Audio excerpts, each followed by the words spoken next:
You're listening to the Boxing Coalition. 2, 3, 4. 2, 3, 4. 2, 3, 4. Check. Yo, they say I'm chemically imbalanced. Nah, I think that's talent. Car I'm tight like shrink wrap pallets. See the truth, blame school for force feeding me carrots. I should go plate my shit till you see it in Harrods. You will never see me battle MCs. They ain't even in my weight class. You're gonna need Caesar's Palace. I ain't no undercard challenger. Challenge you off the top, then I hang you with my belt from the end of the banister. Fuck the judges, they can't spit. It's embarrassing. Can't tell if you're hot or not, like Jennifer Aniston.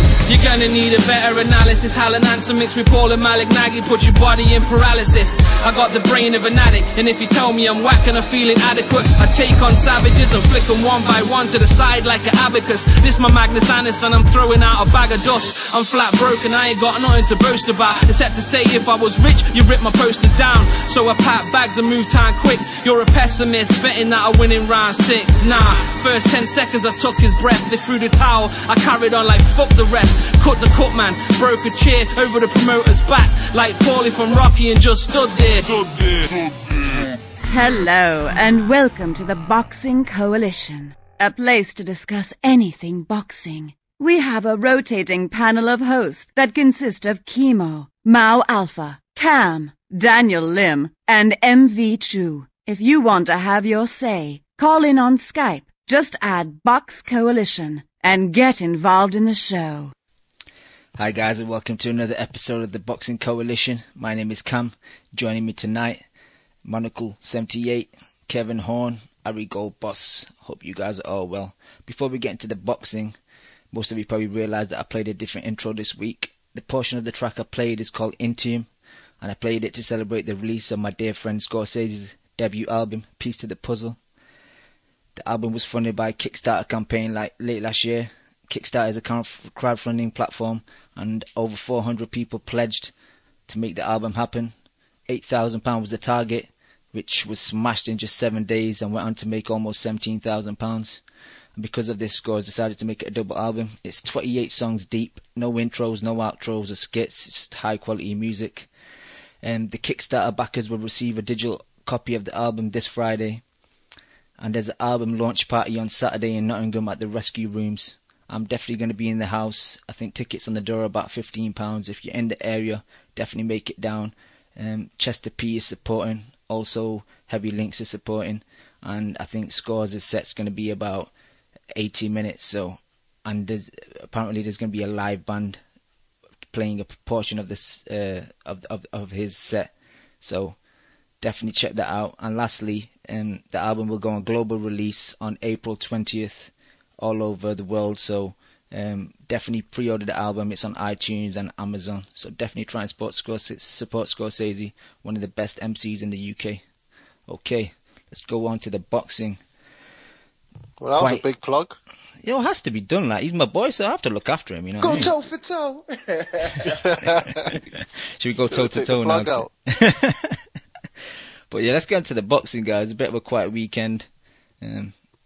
Not many fights, not many cards. The two notable ones, I guess, is the one on Friday night in California and the one in Germany on Saturday. Probably want to start with Germany. Kev. How are you going to use not notable in Germany in the same sentence? Come on, man. Kev, I'll start with you then. Your boy, Shawnee Mahan's got interest in this light heavyweight division. Jürgen Bremer fought Robin Kroniski. I can't pronounce his name, sorry. I know you saw bits of the fight. Did you manage to go back and watch the whole fight? Yeah, I watched most of it. I missed. There was one round I didn't see. I think it was the third round. I didn't see, but the rest of it I saw. I don't know why I'm the only retard in the U.S. who every time he goes to these streams, it asks you for passwords and shit, and I can't get in, and it keeps blocking me out. But it was a good. I don't know. It was a more fun fight than I thought. It wasn't the highest level, but it was a good fun fight. For the first couple of rounds. Yeah, I just went into this fight just thinking, this is just another boring German card, no atmosphere. Brain was just gonna take a 12-round decision, and it was totally the opposite. The crowd were really good. The fight was exciting. Like, Bramer was getting hurt, Kroniski was getting hurt. Tony Weeks Yeah, was that's there. the first time I saw Bramer get hurt in those fights too. And I don't know. I always hear in Germany he's not as big a draw as what's his name, Sturm and Abraham and stuff like that. But this seemed like a pretty good atmosphere, especially fighting a guy that doesn't have a name either. So yeah, it was pretty good. And Tony Weeks was there with his high top fade as well, so with the part in the side. Looking fresh. I wonder what Tony does. Do you think he takes like a barber with him? Like, you can't trust like a German barber, so he takes his own guy with him just to kind of make the hair look fresh for the night. I don't know. That might be in the contract when they sign him up. That might be part of his per diem. That's true. That's true. Let me get to my boy Leon. Leon, you saw the card. You saw the fight. What did you think? Yeah, I thought it was a really good fight. And I like Bramer. He's mad at the bag of snakes, isn't he? Like, done time and stuff. He's always up to something out of the ring. I like him because he'll take a shot to throw a shot. He seems to have a great chin on him. I didn't think he got that hurt, I don't think he seemed like really buzzed at any point. I mean, he took a few good shots, but he's got a great chin. But it was, it was a kind of domestic level fight, wasn't it? But no, I always like him. He's fun and he's got power, enough power for that division at the moment.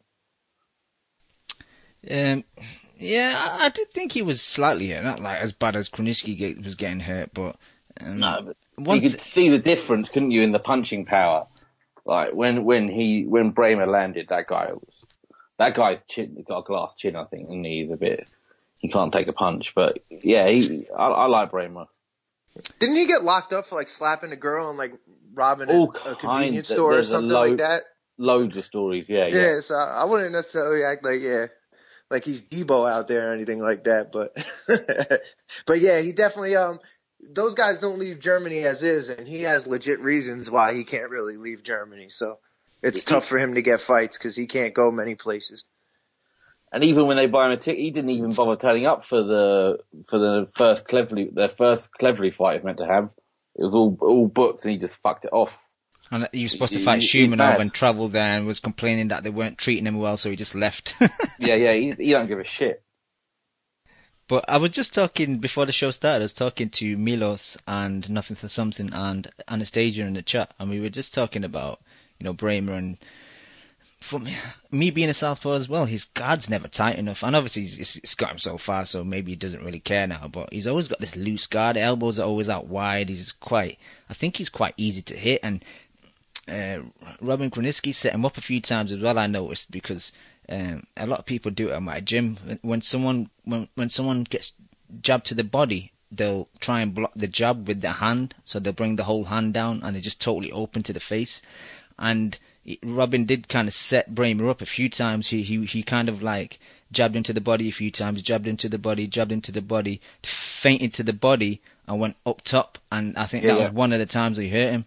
And it is a kind of fundamental mistake because you need to start blocking it with your elbows. But I guess he's, like I said, he's at that point now. This has got him so far, so I can't see him like changing now just to kind of improve slightly a bit more. I think he is what he is now, and he's not going to change. Oh no, totally. But that he's that left hand is a good shot. If he fights cleverly, he might knock him out. Because I think they're both very hittable, aren't they? If that fight gets made, I think that's a fun fight to watch, though, man. Oh yeah, I'm up for that fight. Because Clev's always in the pocket as well. Yeah, exactly. And he seems to still think he's got an iron chin. But I think that'd be a really good fun fight. And I think that fight's probably almost done with all this, Eddie Hearn and Sauerland's. Because he's a Sauerland fighter, isn't he? Yeah, he must have been to be on Sky, right? Yeah. So yeah, that fight will be made. It almost sounded like it was made by what Cleverly was saying in the studio. Yeah, Cleverly's confidence for that fight happening was pretty high. I think has he got a fight lined up in May? Is he on that May card in? He's definitely got a fight coming up. I think it is the May card. I think you'd stop him. Yeah, I think you're probably right. And if he's fighting in May, Eddie Hearn's not going to give him a big problem because he's just going to probably just cash him out against Bramer. Oh yeah, he'll send him over there. That fight won't happen in the UK. He'll send him to Germany. Yeah, Totally agree. And Sky shown a few of the fights on the card, but I wasn't really interested by them because it's weird when Sky show these international cards. They kind of do it backwards, so they'll just show the main event live and then they were just in the ring, weren't they? When turned on the TV, pretty much. In a way, I enjoy that though, because yeah. sometimes when you're watching Box Nation and the show starts at fucking like 7. And then you watch like 4 hours of undercard. You kind of get tired by the fucking main event. So. And you know, with Box Nation, you've got to watch it from the beginning. You don't know what fucking order Frank Warren's going to put his fights on. Exactly. So you might miss a good fight at that time. Exactly. But my favourite part of the evening was when they cut back to the studio and Cleverly was just on his phone texting. Do you see that? And he's like, all right, yes. What were you saying? Clev, not very professional at the Sky Sports studios, but that sounds like Box Nation.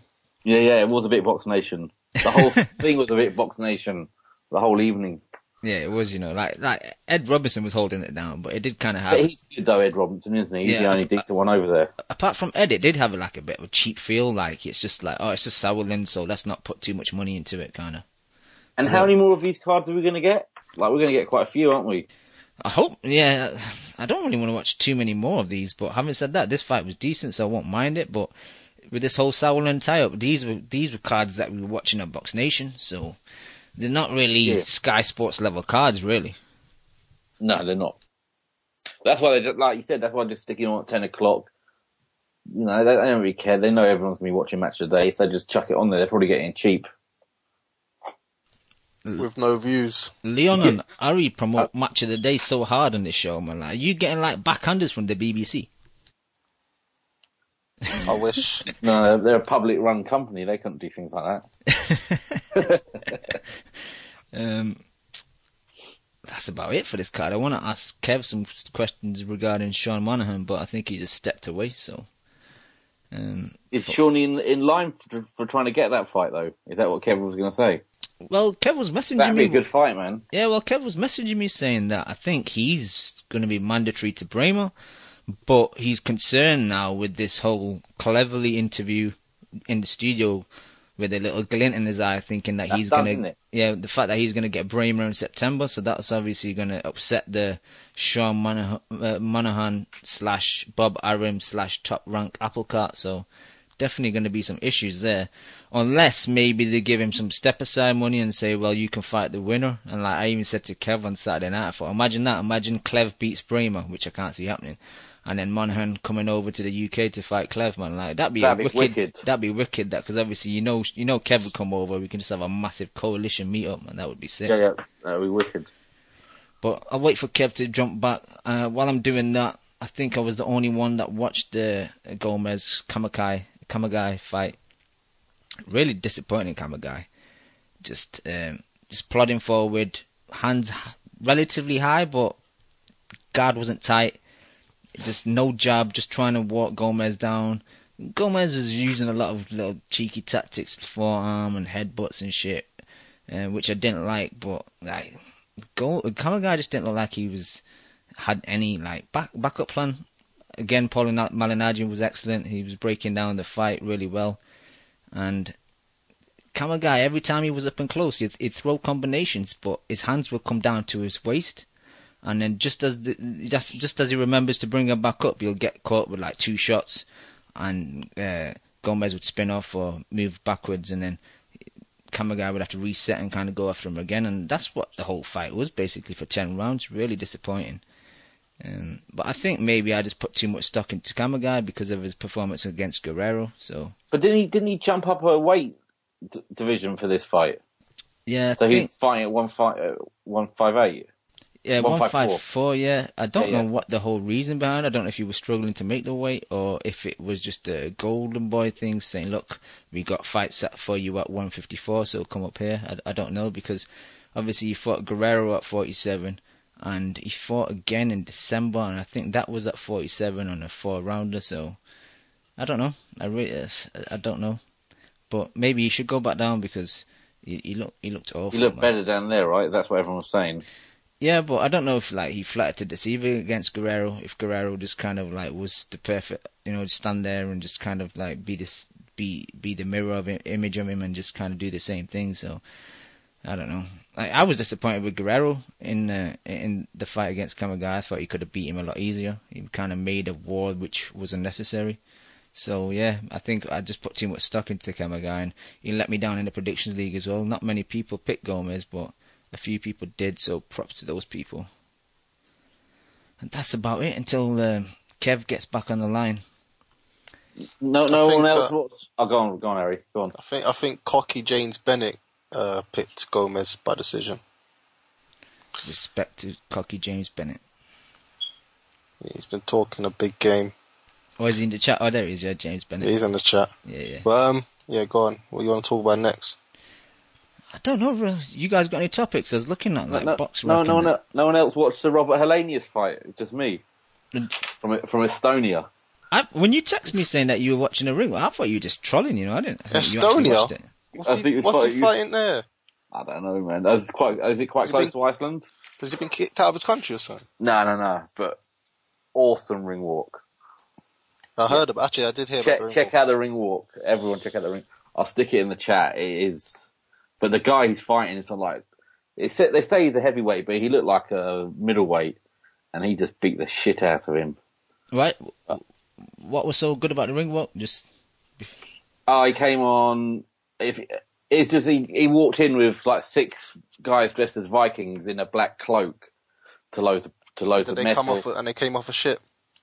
No, they can't come off a shit, unfortunately. The budget wasn't that big. It's just nice to see a bit of difference than usual ring walks. But I like Helenius. He's no good, but I like him as a character. He's shit, yeah, but I still like him. Yeah. But I kind of like him. So what the fight, was it decent or what? No, the guy was so overmatched. He just beat him. He beat him out in about a minute. He was knocking him all over the ring. Honestly, the guy looked like a middleweight next to him. It was very, very dodgy. How long was the Helenius' layoff? That's got to be a couple of years, isn't it? Do you think he's just broke? Months? You think he's just broke and needs money? Possibly, but how much money are you going to make in Estonia? That's the whole weird thing. I don't know why he wasn't fighting. It's Finland, isn't it, where he's from? Yeah. Because he was quite a big star up there. But yeah, it's worth watching just for the ring walk. How desperate it was this weekend that the ring walk stole show. Every time I think of Helenius, I always think about that robbery against Chisora, man. I watched that fight live on the stream, man, and shit was terrible. Yeah, it was horrible. Yeah. But Ari, you seen any news, or Leon, you seen any news you want to talk about? No, we might as well get out of here. All right, guys. Thank you for listening to the Boxing Coalition. We'll be back next week. Peace. What was what's his name saying? Garcia saying, trying to say that it was the media's fault. That it was just the media getting at him about this catchweight fight, and the fans are really excited and they're really happy with it. Talks too much shit. He's total shit. I seen him say something as well about going up to 147 in the near future, but he's been saying that for 2 years. So, what's he waiting on? I think, in my opinion, he's scared to go up there. He sees killers up there. I agree. Guys who like Furman, Brooke. I'm not going to say Khan because obviously what he done to him, but Porter, Bradley. Yeah, there's killers, and what he's fighting. I still can't believe. This Peterson fight's not credible. I don't care. No, but that's what the I'm guy trying got killed by Matisse.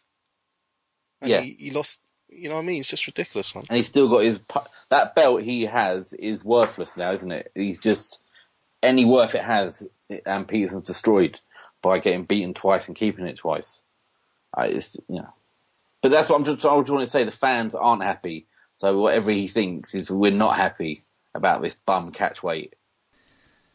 I think when Danny does step up as well to 47, I think for like at least 3-4 fights he's going to be matched really carefully, man, because like Ari was saying, there's a lot of killers up there, so I could see like them pulling Colazo out and pulling like maybe other like older names. You get Bondu. Yep. Lopez. Exactly. That's what will happen for at least like 2 years, I think.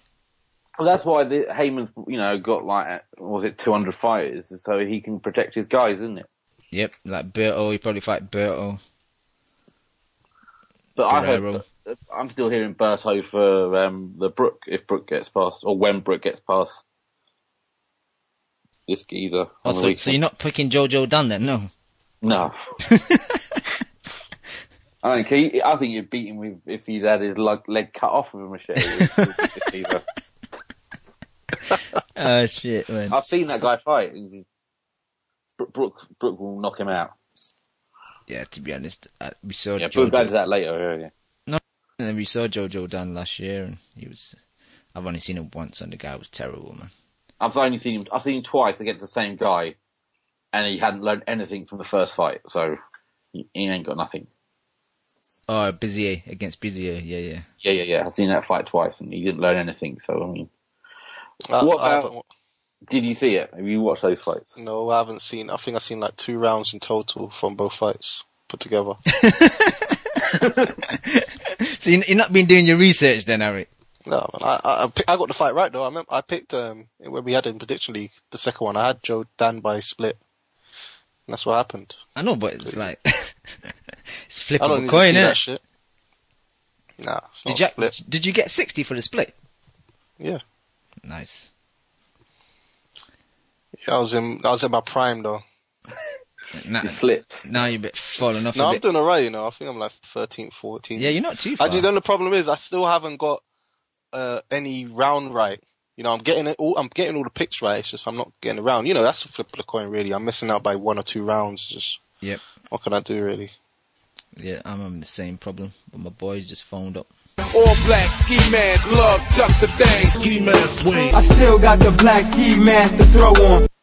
Joey, Yo, Cam, have you breathalyzed him before he comes on this show? have you drunk anything today, Joe? Alcohol-wise? I'm over the limit, guys. What's happening, Joe? What's going on, mates? You know your boy Black Ski Mask Joe just had to hop out the Mini Coupe with the UK flag on top of it, baby. Could you fit into the Mini Coupe? Hey, we fit a little snug like a glove, but we got it.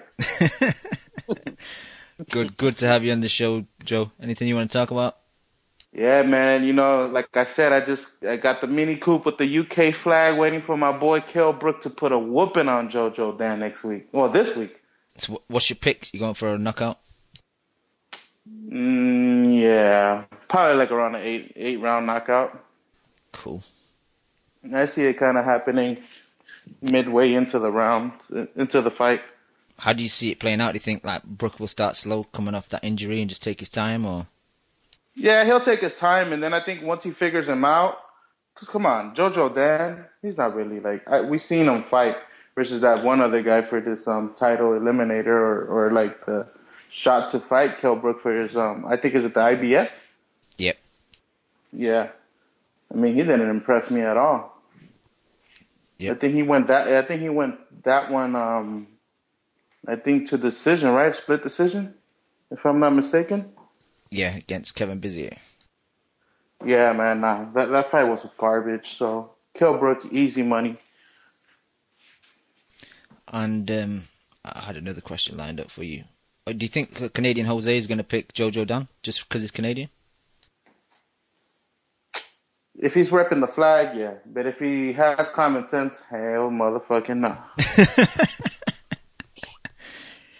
Yeah, man. But who else is on this? Ooh, Johnny Gonzalez. Gary Russell's on this weekend. What's your thoughts on that? Me and Nota have been talking about this for a while now. It's a good ass fight, man. I mean, I don't know why people are talking shit. Like Johnny has like Abner Mar has been claiming and all this bullshit. Oh, Johnny has problem with southpaws. Look at Ponce de Leon. Look at all these other people. Man, fuck all that bullshit, man. He's just fucking pissed off because he did that work on him, man. And Johnny Gonzalez, I don't see nobody stopping him right now. Maybe, just maybe, Abner Mares, if he comes back strong, but the chances of that, hell no. Abner Morris wants nothing to do with him. You'll never fight him again. That soul's been snatched. Oh, yeah. been snatched and is hiding in a closet on a hanger right now. The Johnny Gonzalez fight. Who else is on this weekend? On the same card, we got Varnes versus, I think, is it Jamel Charlo? Ah, yeah. Yeah, why did Charlo leave Goosen, man? Did he ever say why, or he's going to wait till after the fight to say why? You mean You mean Varnes? You mean Yeah, Varnes? yeah, Varnes. Martirosyan, he left Goosen. Oh, no way. Yeah. When was this? He left right after the Molina ass whooping. Like, he posted the next day, like, that he was leaving and shit like that. And then he said something like, I'll say why later or something. Oh, man, hell no. Look, check this out. Varnes Martirosyan already has that mentality he's going to lose. Let me play that Floyd Mayweather role for you. You know, he already lost, baby. Losing is in his mind. And it is. If you checked out, shout out to King J.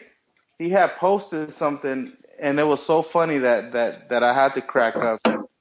Varnes Martirosyan posted some stupid bullshit talking about, if I lose this fight, I'm going to get a lion tattoo on me.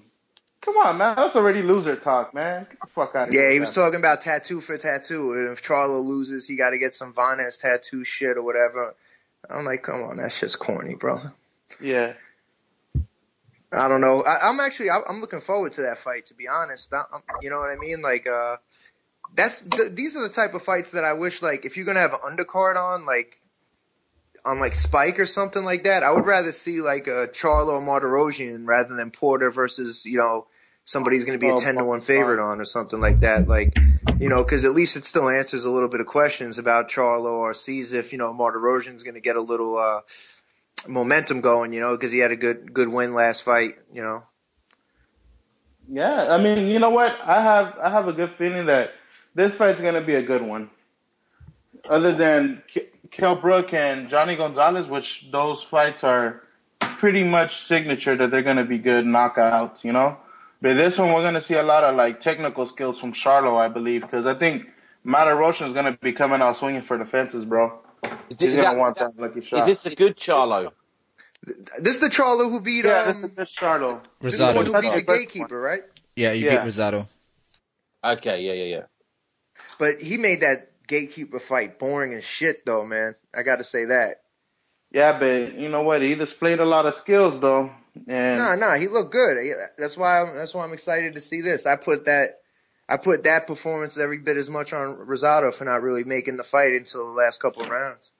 And if he was to fight his other brother, then I would say it could be a 50-50 because the other one's more aggressive, and you know he's kind of swings for the fences too. Yeah, but the other one got dropped in like a 6 or 8 rounder that was on Showtime Extreme, like his last fight or the next fight. Like he didn't look good at all against basically like a journeyman level 8 rounder. So I think I know some people say the other guy's better because he has more power, but I think there's a reason why one of them's fought, you know, named higher level competition in 10, 12 round fights, and the other one's being held back, in my opinion.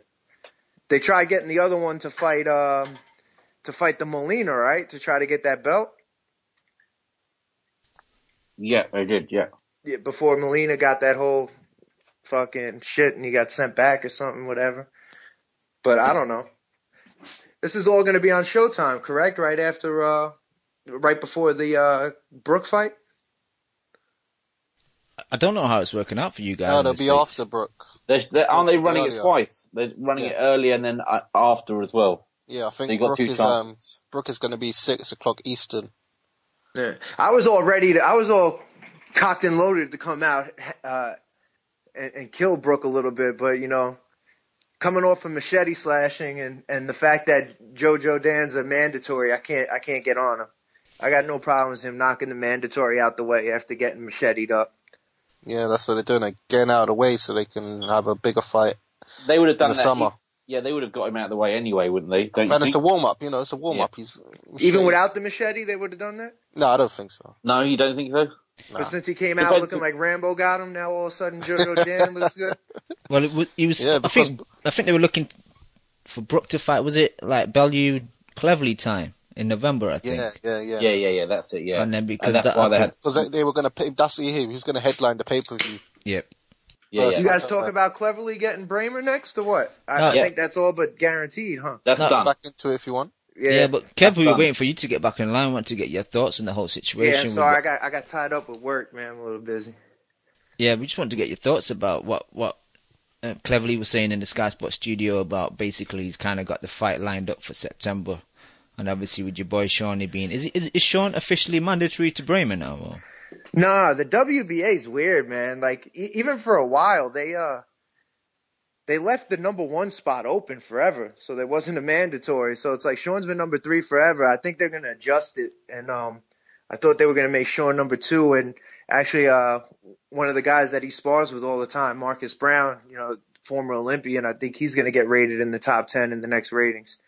So I look forward to that. He's a good guy, too. So be crazy if they had a fight in the Barclays or something after they sparred probably like 300 times. But I don't know how they do with their rankings. And it looks like now, I guess they're going to keep that number 1 spot open. At the time, Sean was trying to get like a 3 versus 2 fight for a mandatory. But it really looks like, I know they were really trying to get him that type of fight towards the end of the summer or something like that, or in the early fall against Bramer. So I don't know what's going to happen now with this coming in. So I think they might try to pull something where, you know how Aram does in the past, might threaten lawsuits. Next thing you know, Sean gets the winner of the next fight type of thing, Cleverly Bramer or something like that. I don't know how that works, though. I think if Cleverly wins and Shawnee was willing to come to the UK, he could get that Cleverly fight. Yeah, well, he was looking to go to Germany. He didn't of course, he would want people to come here. You know what I mean? Of course, but, yeah. He got his passport ready for Germany and all that because Bramer ain't leaving.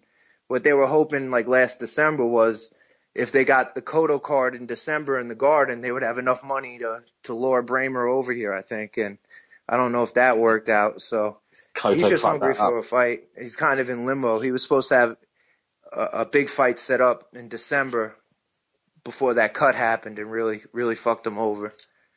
Just tell your boy, to be kind of iffy on those UK vitamins. I got to tell him, be a little more patient. With the aluminium rather than the aluminum.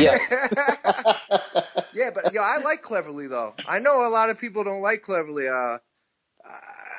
He got his ass whooped in his biggest fight, but I like Cleverly, and he definitely didn't belong at cruiserweight. I got no problem with him getting a fight, man, a championship fight, even though he left the division and coming back. I mean, he already proved his worth at the division, holding the title and getting big crowds in UK and stuff. So I got no problems with him getting the fight. That shit going to cruiserweights was such a piece of nonsense, man. Like, but just for the money. Yeah, and now he was in the Sky Sports studio talking about, this light heavyweight's my natural weight. And before the fight, is that, I'm struggling to make light heavyweight. I'm gonna go to cruiserweight. I feel more comfortable at cruiserweight. It's just like these boxers half the time they're just feeding you lies, man. They don't tell you anything truthful. I don't think his head's in the game, Yeah, I think that like was when a lot of boxers lose their first fight, it kind of just takes something away from him. It crushed him, man. Exactly. It's not like he just lost it on a 12-rounder. He got demolished by Kovalev, and I think he just took something out of him that he's not going to get back. Whether he win, even if he wins another title, I think he'll just be easy work for someone else. Well, I think who's that? Cleverly? Yeah. I think Shawnee. If I was Shawnee, I'd want Cleverly to beat Bramer. Yeah. I can't see that happening. I think that'd be easier for him to get a fight. Like I said, Shawnee, when Bellew came over here and was sparring everybody, Shawnee got a chance to spar Bellew and stuff. So how'd that go? Yeah, he did well. He did real well. I was over there, so he did real well. But Bellew did real well over here in New York, though. Bellew was beating up a couple people here. He's a big boy, man. I definitely a big guy. He probably had to go up to cruiserweight. There's no way he could be making light heavyweight too much longer. Does anyone he would kill himself to get down? He was killing himself to get down there. Yeah, because Sean's a pretty big guy. Outside of when he first gets to camp, he probably checks in at like 192 or 193, and he's pretty lean. And fucking Bellew was a monster. Does anyone on the line think that Cleverly can beat Bramer? No, Bramer knocks him out in 10 rounds. That's what I think. What about you, Kev? Ari? Yeah, I think Bramer wins. I think I was impressed by Bramer, seeing him I never seen him get hit like this, and he bounced back pretty well and showed a lot of grit. And I think he kind of might have took this guy a little lightly because everybody was telling me it was going to be a walkover. And he got his eyes opened, and then he stepped it up and he really put it on this kid pretty good. So, but I like Cleverly. I think it's a good fight. Yeah, definitely. Ari, would you pick Clever over Bramer? Yeah, I got Bramer, but I don't know. I wasn't really impressed with Bramer. I haven't seen this fight, but in the Enzo fight, I wasn't really impressed by him. He seems to be punching a bit harder this fight. Okay, but Cleverly, I don't know. Yeah. Enzo was shot too. Enzo was shot to pieces. Yeah. Cleverly put on all that muscle to go up to cruiserweight, and apparently he's losing it all again. That's never good. So no, but he looked better sitting in the studio than he did on fight night. Yeah, you know what I mean? agree. Yeah. Well, I don't know. He was always a tall, lean guy too. So maybe putting on that muscle wasn't really good for him. So in the studio, he never mentioned at any point that he hurt his hand. He was in the studio. He was spitting bars. In the Scorsese? in the Sky Sports studio. He never mentioned at any point that he hurt his hand. So do you think? And he kept going back to the fact that it was stamina, and he kind of gassed himself out. Do you think that's the case, and he doesn't want to blame his hand, or do you think putting all that muscle, obviously the muscle requires oxygen, and do you think he did just gas himself out in that second Bellew fight?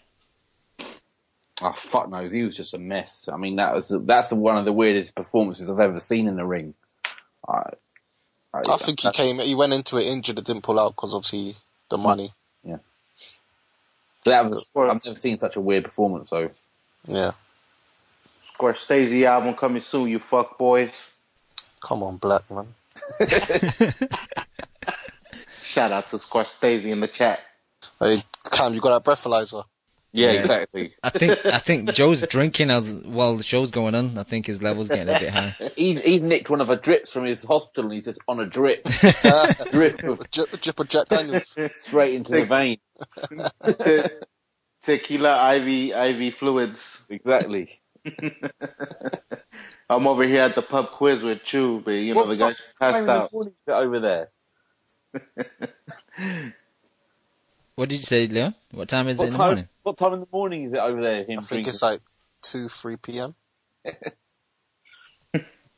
Joe gets started early on the alcohol, man. Joe don't give a fuck. Hell nah. But let's have a little break. Let's talk about Predictions League. There were only 2 fights last week. So let me give props to the people that were in the top 10. So Segura still holding it down in first. Chappie Hova second. Hamada Boxing up into third. Alan Hurst has dropped down to fourth. Snash 84 fifth. James Bennett and Chemo at joint sixth. Inverness Mark and Lukey joint seventh. G-Man in eighth. Star of Paragon in ninth. And Nam 82 in 10th. And Ari Gold in 14th. No, we don't go down to. We don't go down to 14th. We can't give you props, Ari. Sorry, man. Have you seen who's above you as well? Your arch nemesis, Kid Gallabum's above you in 13th. Oh shit! How ironic. That's funny. Just a little props to the people that got a lot of points this week, even though there's 2 fights. Dicer Red's got 58. I think he got the exact round for Bramer, but he got -2 for the Kamagai Gomez fight. Elvis Rose got the same 58 points, and Sasa got 50. And Sasa is Sarah, who I mentioned a couple of weeks ago, joined the league, and she hit me up on Twitter, basically a bit of banter. She sent me a video link about the Bramer fight, and it clearly shows that the ring announcer said it was 1 second into the 10th round, but I did look in box rec, and it does say the 9th round retirement. And also, I didn't hear the bell for the 10th round, so sorry, Sarah, you're not getting those extra points. So basically, she was trying to get extra points. Wait, did she shout at you on Twitter? That's where I spoke to her from. That's what I told her about the Prediction League. Oh, yeah, the Prediction League serious. Yeah, people take the Prediction League serious, man. Hell yeah, man. It's like Las Vegas casinos, baby. I think she was joking, but I think she was like secretly serious because she wanted the extra 60 points. She meant it, man. She meant it. Yeah, I think she did. You're dark like that, man. You should sort her out. Hook her up some points. I remember Dan was saying, women should just give get her like 100 points. Extra 100 points. Yeah, they were like, they hit me up like, yo, where's my extra 100 points? I'm like, it's out of my control, man. Dan's just making promises that I can't keep. But let me give you the Don't list. worry, holla at Mauu Alpha. He'll make it happen. Yeah, Mau will hook up. But let me get up to this week's prediction. So, in the UK, most people will complain from the States. Why is the guy over Mackenzie that's got like multiple losses in the prediction league? But he's a really fun fight guy, so definitely fun to watch. He's facing Matty Askins at cruiserweight. That'd be a good fight, man. No, I'm looking forward to that. That's on Friday night on Box Nation, and I think it's at is it York Hall? I think it's at York Hall in London. Yeah, York Hall. Got rescheduled. It's not being aired in the US, is it? No. Nah, I think you have to catch it on YouTube or Simbros or something. But Saturday daytime in the UK and nighttime in the Philippines, we got Donny Nietes versus Gilberto Parr, and my boy Nonito Donaire fighting William Prado, the guy that I think Scott Quigg banged out in 3 rounds a couple of years ago. It's just Not even a couple of years ago. Was it last year? I can't remember. But Nonito's back at 122. Actually, my bad. Sorry. Yeah, a couple of years ago. Back at super bantamweight. I think it's just a kind of feeler fight. Is that on telly anywhere over here, Cam? Nah, I checked it. Basically, this is not being promoted by Top Rank. They've give Nonito permission to kind of like go to another promoter for this fight. So I think it's with the Filipino promoter. This is a terrible fight. It is terrible, but Nonito's my boy, man. So I find it hard to shit on him, man. I've always had. He needs that confidence boost, doesn't he? Yeah, his confidence is so low, man. Especially like obviously the Riggin down fight and the Vietka fight was a bit shit, and then the Walters getting stopped, getting hurt. Ooh, hell yeah! Walters even told he could be a sparring partner, son.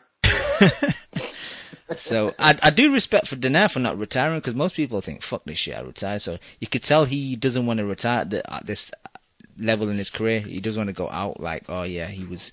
You gotta understand though, Nonito during that big run wasn't really making big money. Do you so think it's it's not a like money he has issue? a nest egg. He was only making a couple $100,000 for those fights. That's true. I just thought maybe he might do it out kind of like to protect. I guarantee his if he wasn't making $200,000, he was making $1 million for those fights, and he had like a $6 million nest egg from those fights. He would have been out. Yeah, that's a good point. Yeah, that dude just needs a little good time off, man. Then come back and give it a good run. Has he moved down back? He's moved down a weight again, hasn't he? Back. Yeah, I think Camp's at 122. Yeah, gone back down to super bantam. I think that's his ideal weight. I think featherweight's just too big for him. A lot of big guys up there, so. Yeah, I thought that was too power big would for carry him, down. His power would carry down at that weight too. It'll be nice. Yeah, that's where his power was better. But I don't know, man. Like when you go down in weight, you take a tune-up type of thing. It's like it could work in reverse if you don't spark dude out in a couple rounds. Then all of a sudden your confidence might get lower. You know what I mean? Yep. So he's definitely got to come in and take care of business. I'm going for second round knockout against William Prado. So he needs to have those Skype workouts on extra. That's what I was about to say. You better have that. So I'm slipping if I'm jumping ski mask jokes. I'm slipping. You're on that Nonito Donaire route too, man.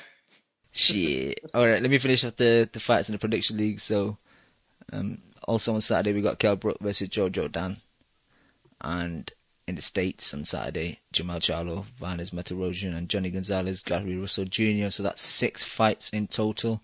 Hopefully, like Ari, I'll finally get some double points because it's almost the end of March and I've not even had double points yet. Like Leon, have you had double points in the prediction league yet? I think once. I've been horrible for the Same, you know. I think like in last season I just had all my luck in one go, and this season I've had no luck at all. Honestly, I'm coming off like a bum at the moment. Honestly, it's not a good look. That's the thing. You can't even hide as well, innit? Because your name's out there. It's like you can just. I think a lot of people just start pretending like, oh, I forgot to put my predictions in, so I'll just wait now until the season resets. I think I might have to hit that line soon.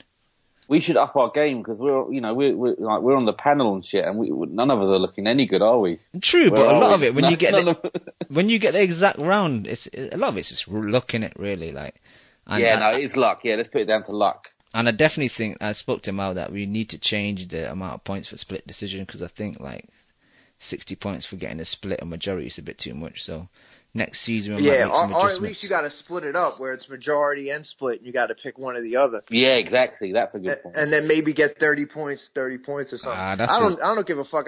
If I don't watch a fight live, I don't prediction league it. So I think I only have like 8 plays in right now. You're casual in the prediction I can't never league. get more than 10 points, so it fucks me over, man. I've only got like -2, I think, once, but I've never gotten more than 10 points on a win. Yeah, man. This year, or this season, I should say, man, I have a very shit season, man. Ari talking about 14 plays, man. I'm in like 62. Yeah, the best was I actually predicted like Kaitrov 8-round knockout and 9-round knockout, and I got it right, and I got all hyped, and I texted Cam. I'm like, yo, I finally got a 60-pointer. He was like, I didn't even put that in on the prediction league. I'm like, motherfucker. I'll tell you who I'm pissed off with Al Heyman because I would have got double points in the Porter fight, but he got fucked up because no one knew what round it was, how many rounds it was. Did we? No, Is that why it cancelled? No, the Porter was change of opposition. Change of opponent, yeah. But let me just keep Kev, your boy Lukey's not doing bad. I think he's joint 7th, man. Yeah, he's holding it down. He's holding it down for the East-West connection. Fair enough. All right. That's enough for the prediction Hashtag league. I am not my hairline. That's enough for the prediction league. Let's go back to, I guess... Back to Brooke? Yeah, let's go back to Brooke. Go to Sheffield. What do you want to talk about him, Harry? The chocolate brownie. Don't really want to go Sheffield, to be honest, but... yeah. Scared of getting that machete or what? Nah, man. But, yeah, the fight itself... I'm not sure, man. I think I'm going decision. I don't know if I think he's gonna have a bit of rust on him. All you gotta do is watch Jojo Dan fight. Stoppage. All you gotta do is watch him fight more than 2 rounds, and you'll pick a knockout. Really, I've never really thought he was that vulnerable. Nah, he's never been knocked out before, has he? If Brooke struggles with fucking Jojo Dan, then fucking you might as well just give the belt up. I think. Damn, you could just see the venom that the fan Cam has right now, right? Yeah. What venom? There's no venom. Skype right now. Give up the belt, what? So Khan can pick up. Get the vacant. You might as well vacate it so Khan can take it. Get the vacant. He's got to be dealing with this geezer. He's just got to be getting him out of there. I think Brooks got to knock him out in six rounds. Yo, who's the last southpaw that Brooks fought? Trying to think. Senchenko, southpaw. Yeah, but Brooks' best punch is the straight right hand. So true, and I think the southpaw is not a good thing for him. The thing about the Ingle gym is they always train like both, so they'll have a lot of. Yeah, but the straight right is good against the southpaw, isn't it? Yeah, that's what you said. I'm saying. That's what you said, yeah. That's also why, the whole Floyd myth about not being good against lefties, because he did struggle a little bit sometimes. He could still throw that lead right and get out of there, you know. Yeah. Bernard Hopkins did it for like 8-9 wins in a row until Jojo Calzaghe came through. So maybe Jojo Dan. Raining on Brooks. Yo, how bad Brooke might be on suicide watch if he loses that fight. Gets stabbed and then loses to Jojo Dan. He might get a knife. Oh man, he gotta win. He won't be on suicide watch. He should be on like party watch. He'll be having his head in a bag of all kinds of goodies if he loses that. If I was him, I'd just get someone else to buy my drugs for me, man. Yeah, no, he'll be straight on it. If he gets knocked out by that, he'll be in a snowstorm. Even if he wins, he'll probably be in a snowstorm. No, exactly. Oh shit. Ari, you got any points to defend your boy's drug allegations? Nah. Allegations of what? You just made up on the spot. Yo, come on, man. Come on, man. To your boy that we've actually got evidence on, alright? I know, right? Dropping baggies and shit. Get the fuck out of here. Yo, man, I want to see fingerprints on that shit. Let's not get into the Sun stories and the Skype sessions. Let's turn it to TMZ, man. Let's turn to TMZ. Yeah, exactly. You don't want me to get into it. That's what I'm saying. Let's move on. But really, though, if Brooke wins, what's going to happen next? Because let's face it, if he can't get Khan, is Heyman going to put any of his guys against Brooke, especially if Brooke comes out and sparks Jojo Dan in like 4 rounds and looks good? Is he going Dan to put Thurman in with Brooke? Is he going to put anybody in with Brooke if it's not? Fuck no. The The only only person reason why Brooke got that Porter fight was because it was a purse bid. That's the only time Heyman puts on, fights with not Heyman guys is purse Isn't bids. Jojo Dan? Isn't he a Heyman guy? Yeah, yes. He is But a it's Heyman mandatory. guy. It's a It's a mandatory. Mando though. Yep. Yeah. The only way I see Al Heyman fighting, well, not fighting, but putting one of his guys up to fight Kell Brook, probably be a rematch with Sean Porter. What would you do? Who would you favor if it's Thurman versus Brooke? I know it's two of your boys right there, Ari. No comment. Do you think that fight has a chance of happening? No comment. No, I don't think it'll happen. I don't think. No, I'm joking. I'm not gonna lie. I think I got Furman in that. Yep. Ooh, Terminators unite. Yeah, Furman in this one. But I like both. They're two of my favorite worldweights. But I'm Furman's a beast in my opinion. I've been saying it for a while. Brooke is still up there as well, but I need to see more from Brooke before I can pick him against someone like Furman. But Brooke can hurt Furman. That's for damn Vice sure. versa. Yeah, no, vice versa. But we've said it before. Furman doesn't like getting hit, does he? Gets a bit bikey when he gets hit. True. It would be a good fight. Yeah, I'd still love to see it. Yeah, 60-40 to Furman, I'd say. Yeah. Just on, Or 55-45. Yeah. But a good fight. Furman doesn't want it to happen over here, though. Well, it just has to depend on how Kell Brook looks on this fight, man. If his leg is shit, then there's no chance in hell they'll feed him to fucking Keith Thurman, bro. I don't think they'll go near a Furman fight. I think they'll get because Eddie Hearn and Al Heyman have a good enough relationship. He'll get a Berto or someone on that lower level. Hearn's not going to send him right in there unless he can get one of the big fights. Because Furman's not a massive fight yet. You couldn't bring Furman over here and sell tickets. Leon, do you? You're saying that Hearn and Heyman got a good relationship. I disagree, because Andre Durrell, he's not the biggest draw in the States, so why not just send him over to the UK? Why outbid Eddie Hearn to bring that fight to the States? I don't really see the point in that. That was a weird one. I don't know, man. Maybe the Durrells have got some pictures of him with some, With some It's the only way he's going to have a competitive fight on this PBC channel. So yeah, he had to put. He figured if the fight's going to happen, he might as well televise it. I mean, how many Broner Molinas and Porter versus TBAs are you going to have? They done the Ricky Byrne fight, didn't they, with Omar Figueroa? Even though it's just Eddie Hearn sending Ricky out there to. In all honesty, the Gale Durrell fight will probably be the most competitive fight, the best fight to date of the PBC schedule. Yep. I mean, definitely. I think everybody pretty much knew Thurman was going to beat Guerrero, even though they were both, top 10 guys, and maybe Durrell. I don't know. I think Durrell DeGale is the better fight. Yeah. Has anyone got any picks wrong on the two PVC cards that have started on these two, not PVC, on these new Heyman cards? Everyone knows who's going to win. Well, no, yeah, the PVC cards, I don't think anybody gets them wrong in the predictions. I picked Lopez, to be honest. Oh, did you? Yeah. But thankfully, Cam got the round wrong.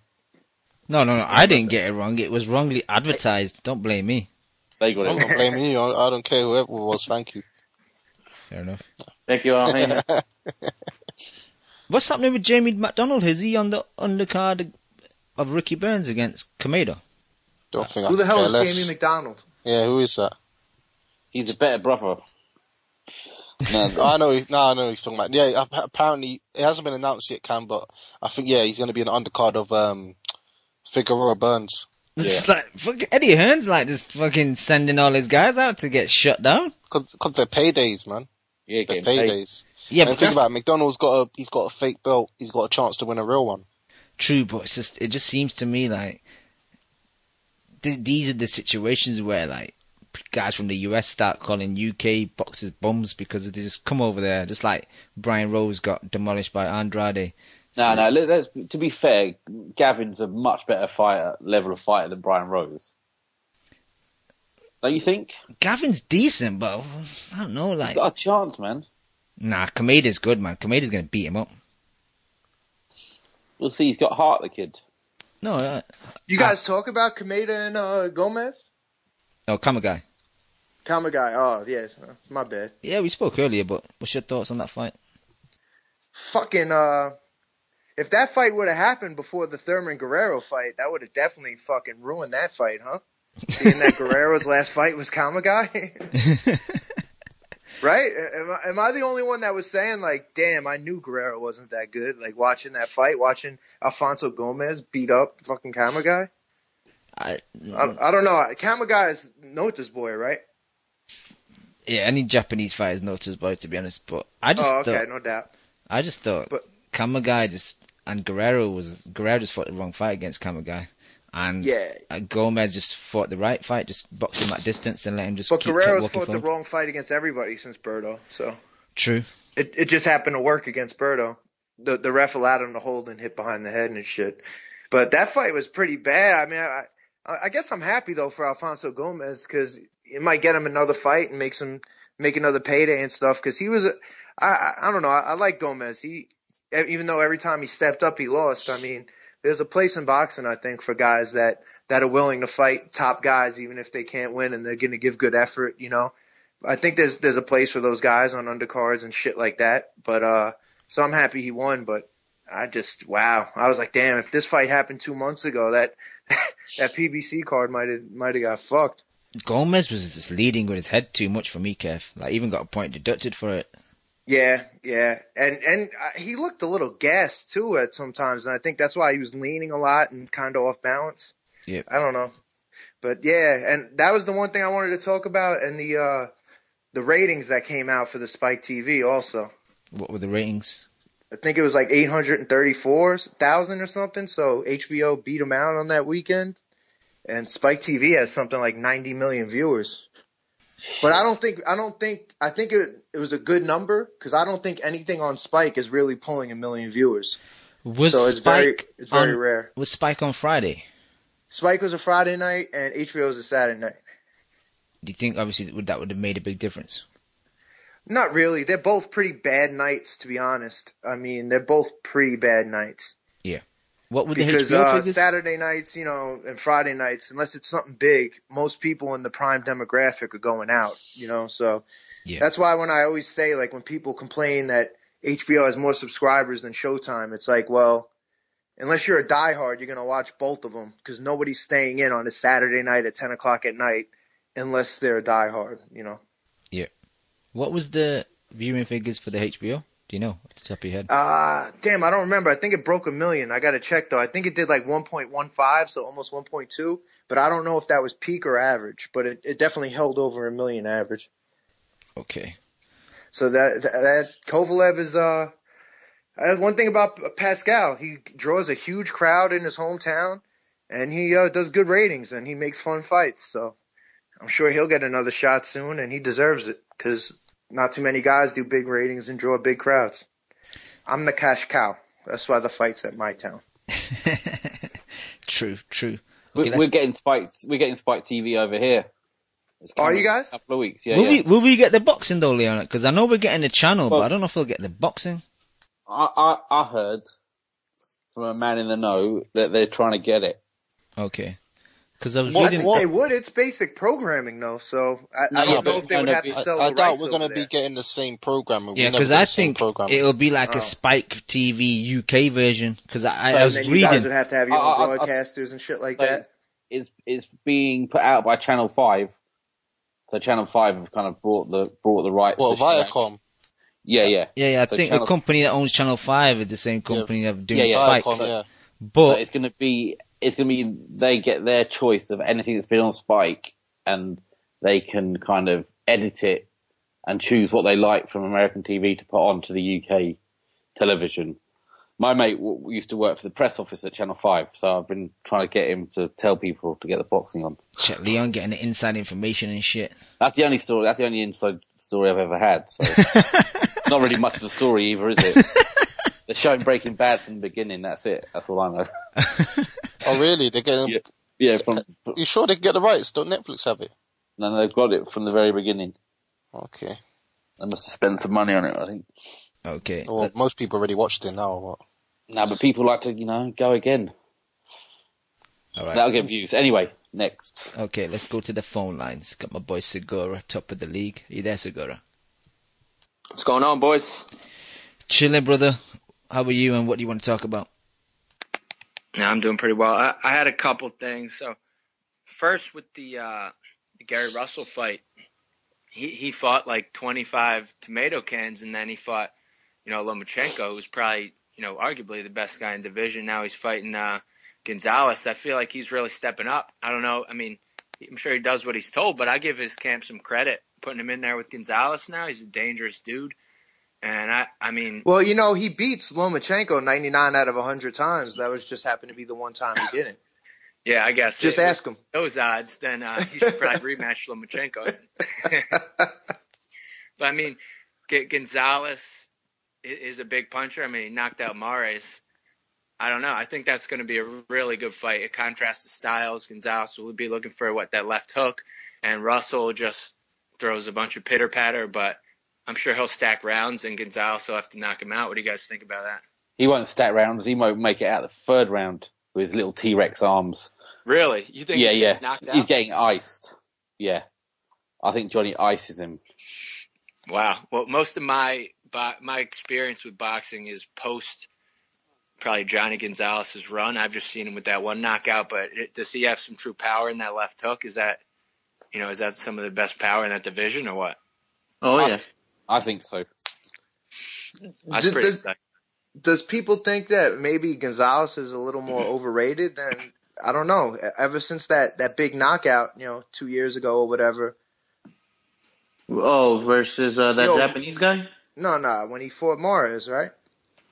Yeah, so who would you pick Mares from 2 years ago to beat Gary Russell? I would. I would. However, it's boxing. Someone can get clipped in 2 rounds. Yeah. So I think Johnny Gonzalez, I don't think that power was flash and something that came out of nowhere. I think he's got real power, of course. But does that necessarily mean he's going to catch another southpaw clean? And I don't know. I don't know. I wouldn't sell Gary Russell out short. I think just because he fought bums for forever, I don't think he's without talent. He was one of the most celebrated amateurs coming up, and then he, got sick, he got hurt, all that. But I think he's a good fighter, and I'm not going to count him out. Segura, what'd you predict? Yeah, he got that B12 poisoning, huh? Yeah, he got that. I can't make weight without these diuretics shit. Didn't he pass out? I thought he passed out from. Yeah, he passed out trying to make weight, and once you do that, you're on immediate medical suspension.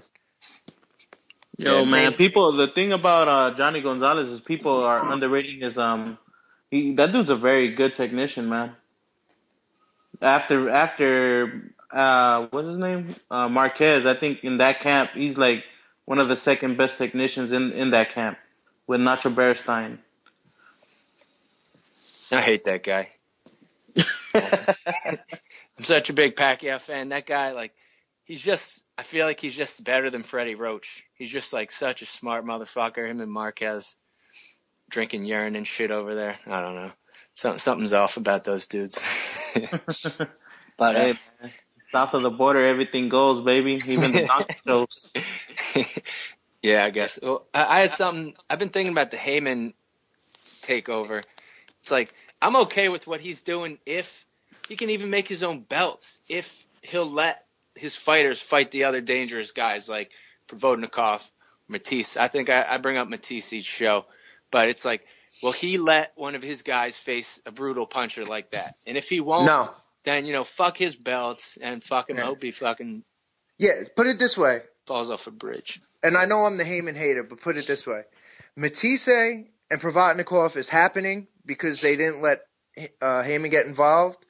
And the Santa Cruz fucking Rigo fight is not happening because Heyman stayed involved. And that's all you need to know. The guy doesn't make... Come on. Like you said, is anybody getting fights wrong in the prediction league that are Heyman fighters? No. That guy is whack, man. I hope he dies before Bob Arum. Don't worry, man. Bob Arum's going to live forever, so that'll happen. And what's the point of having a belt if a certain population can't compete for it. So I think that belt's a farce. I mean, I'll be called a hater by, I guess, other podcasts because I'm negative, but I mean, what's the point of fucking making a belt? You're going to make a middleweight belt that Quillen could have and Triple G can't fight for it? Like, you know what I mean? Like, it's bullshit to me, and I just think the whole thing he's doing could be good because he's got the platform. All he's got to do is work and make top fights. I mean, you're always going to get some showcase fights. This is boxing. It's been going on forever. However, look at what HBO's been doing now. They've actually been denying fights, and Ward's trying to get tune-ups. They're denying. Like they're not putting a lot of fights on TV anymore that they used to do. They're being more selective, and you're getting better fights. Heyman's got all the cards, and he's got all the platforms. So he should put the fights on, and it's just not happening. The best fight, I think, is DeGale Durrell, and he had to win a purse bid for that. And I can guarantee if there wasn't a purse bid for that mandatory, that fight doesn't happen.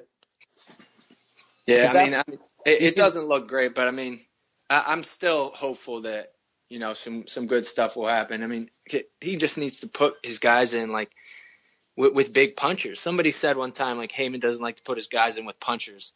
And that seems to ring true, but, like, how the fuck can you, like, run a boxing league if you have Broner dodging punchers, which he's done for the last, couple fights? Molina's shot. I mean, to be fair, he's putting in I'm not a Heyman fan, but he's putting Russell in with a big puncher. True, which is why I'm pretty excited about that. Yeah. But what is with that? That's on Showtime, right? So that's not part of a new thing. Is that right? No, he said he was still going to have a couple events on Showtime. He still has to throw his boy Espinosa a couple bones. But it's not part of the same branding with all that, No, it's not PBC, chamber music as he walks down to the ring. I don't think so. Hopefully not. I hope not. Yeah, I can't stand that shit. Yo, for this Brook fight, I'm just hoping that he looks, that he hits him with the chocolate brownie, early, and then it's just like, let's fast track a fucking Khan fight, man. That's the biggest UK fight, right? That would sell out stadiums and shit. I feel like that would be an awesome fight. But they both hold so much that, like, in this fight, I feel like they'd both go to hold and it just wouldn't work. So they just have to start brawling. And those guys are fast, man. They both have a little power. I see them both getting dropped, and like getting a round of the year. I don't know. Is that fights that can't miss? How can that not be a good fight? They hate each other. I think all tactics will go out the window as soon as they get in the ring with each other because they can't stand each other. Yeah, I'm just waiting for that September Mayweather date. At this point, Khan is. Hell yeah! But he can't do that during Ramadan. Well, it's not the Ramadan thing. It's obviously, you won't be able to be it's in camp. June. So yeah, but he can't train, can he? Yeah, exactly. So you won't be able to be in camp. Yeah. But that's the biggest problem for me, Segura, the Brook fight, is because Eddie Hearn's the money man, and he would want that in a stadium, so at least 30,000-40,000. And if the fight doesn't happen this summer, it would have to happen next summer because in the UK it's too cold. After maybe late August, it's too cold to have a stadium fight. So, okay. Well, what else is stopping that? Is there any like stupid, dick swinging politics over there? Yeah, I would definitely say. I would definitely say Khan doesn't really want that fight. Yeah, I ain't gonna lie. It does seem like he's ducking that fight. But with his potential list of opponents running pretty thin, he's in a rock and a hard place now because it's like he's talking about maybe Broner and that. But even if the Broner fight doesn't happen, who's Khan realistically gonna fight? Like, I hope the only other two names I would see as decent opponents would be either Bradley or a Maidana rematch. But even them, like, I'd be happy to watch it, but it's not really the fight I want to see. Yeah. I mean, dude, he would trash Broner. Heyman's not going to let that happen. He would dance around him and just, like, he would take his swagger and just throw it out the window. I think he's just levels above Broner. I think that the build up to that fight would be great though. There'd be a lot of trash talking from Broner, man, looking fat. He'd be shaking his head all night with a bloody nose. These guys can't hit me. They can't hit me. Meanwhile, his fucking whole shit swole. wearing. I like Broner though. Fuck it, man. I'm cool with him, but I can't keep defending. Who's he gonna fight in June? I'm tired of him calling out Matisse and fighting Molina, calling out Khan and fighting somebody else. Like, is he really gonna fight Mayfield or another Emmanuel Taylor level opponent? And I think that's good. Like, I had no problem with Emmanuel Taylor. I think he's a good fighter. You know what I mean? But like, all right, you're ready for 4 or 5, fights since getting your shit split. Now it's time to step up. I mean, Algieri won 9 out of 10 rounds against fucking Taylor. So maybe we'll see Algieri versus Broner. Yeah, that'd be all right. Bring it to Long Island. How can Broner say some stuff like calling out Matisse and the like, and it's like we'll give him platforms like this, we'll shit all over him. I mean, the boxing voice probably won't, but so guys like you will, Steve Kim will, but it's like you don't get repercussions for just saying shit that your promoter is scared to put you in with. It's like in other sports, like Wayne Rooney says some dumbass shit, or whatever, you're gonna get shit on just a huge amount. And that, I mean, I feel like in boxing, like you just need to be held more accountable. That's the problem. It's more of a business than a sport, isn't it? So I always hear that though, run. but the business is making big fights, because big fights always do better ratings and are more profitable than fucking bullshit. But I guess the thing is, Broner could fight anybody in Cincy, and I keep hearing this huge draw he is, but he really only does like 7,000 people in Cincinnati, so it's not like he's doing 12,000 people. Well, Ness had a good time out there. DC is where he has a good time, but DC has a small crowd too. But I don't know. I just think it's time to step up. But I think June is just the type of time where he's going to say not many people are available. Yeah, whatever. Yeah, hey, I was tweeting out Mauu Alpha, and when Matisse says that "Concha de tu madre" after he knocks somebody out, in the interviews, you guys hear him do that all the time. Yep. Vamos Argentina la concha de su madre. Yeah. I asked Mao what that meant, and he said it means, it's like the most vulgar phrase in Argentina, and one of the meanings is "fuck you, motherfucker." And I just love how he every time he wins, he just snatches the mic from Jim Gray, which no one else does. He shouts out his entire family. And then he yells, "Fuck you, motherfucker!" at the end. Is that the most anticipated fight of the year for you? Oh my god, man! I've been thinking about it. If it was in fucking AC, man, I would have been there. Yeah, but, me too. I just can't go up to Verona, New York. There's just me neither. Not enough upside there. If that was in the Garden, expensive too. Honestly, because I like to gamble a little bit, especially when I was younger. So I get good rates at Atlantic City. Fucking Verona, I'm going to get banged out. It's like, damn, you're charging Vegas room rates for fucking Verona. If that was at like MSG at the theater or something, I would come over for that fight, man, because you know that's not going to be a shit fight. Yeah, for however long it lasts, it's going to be a fucking war.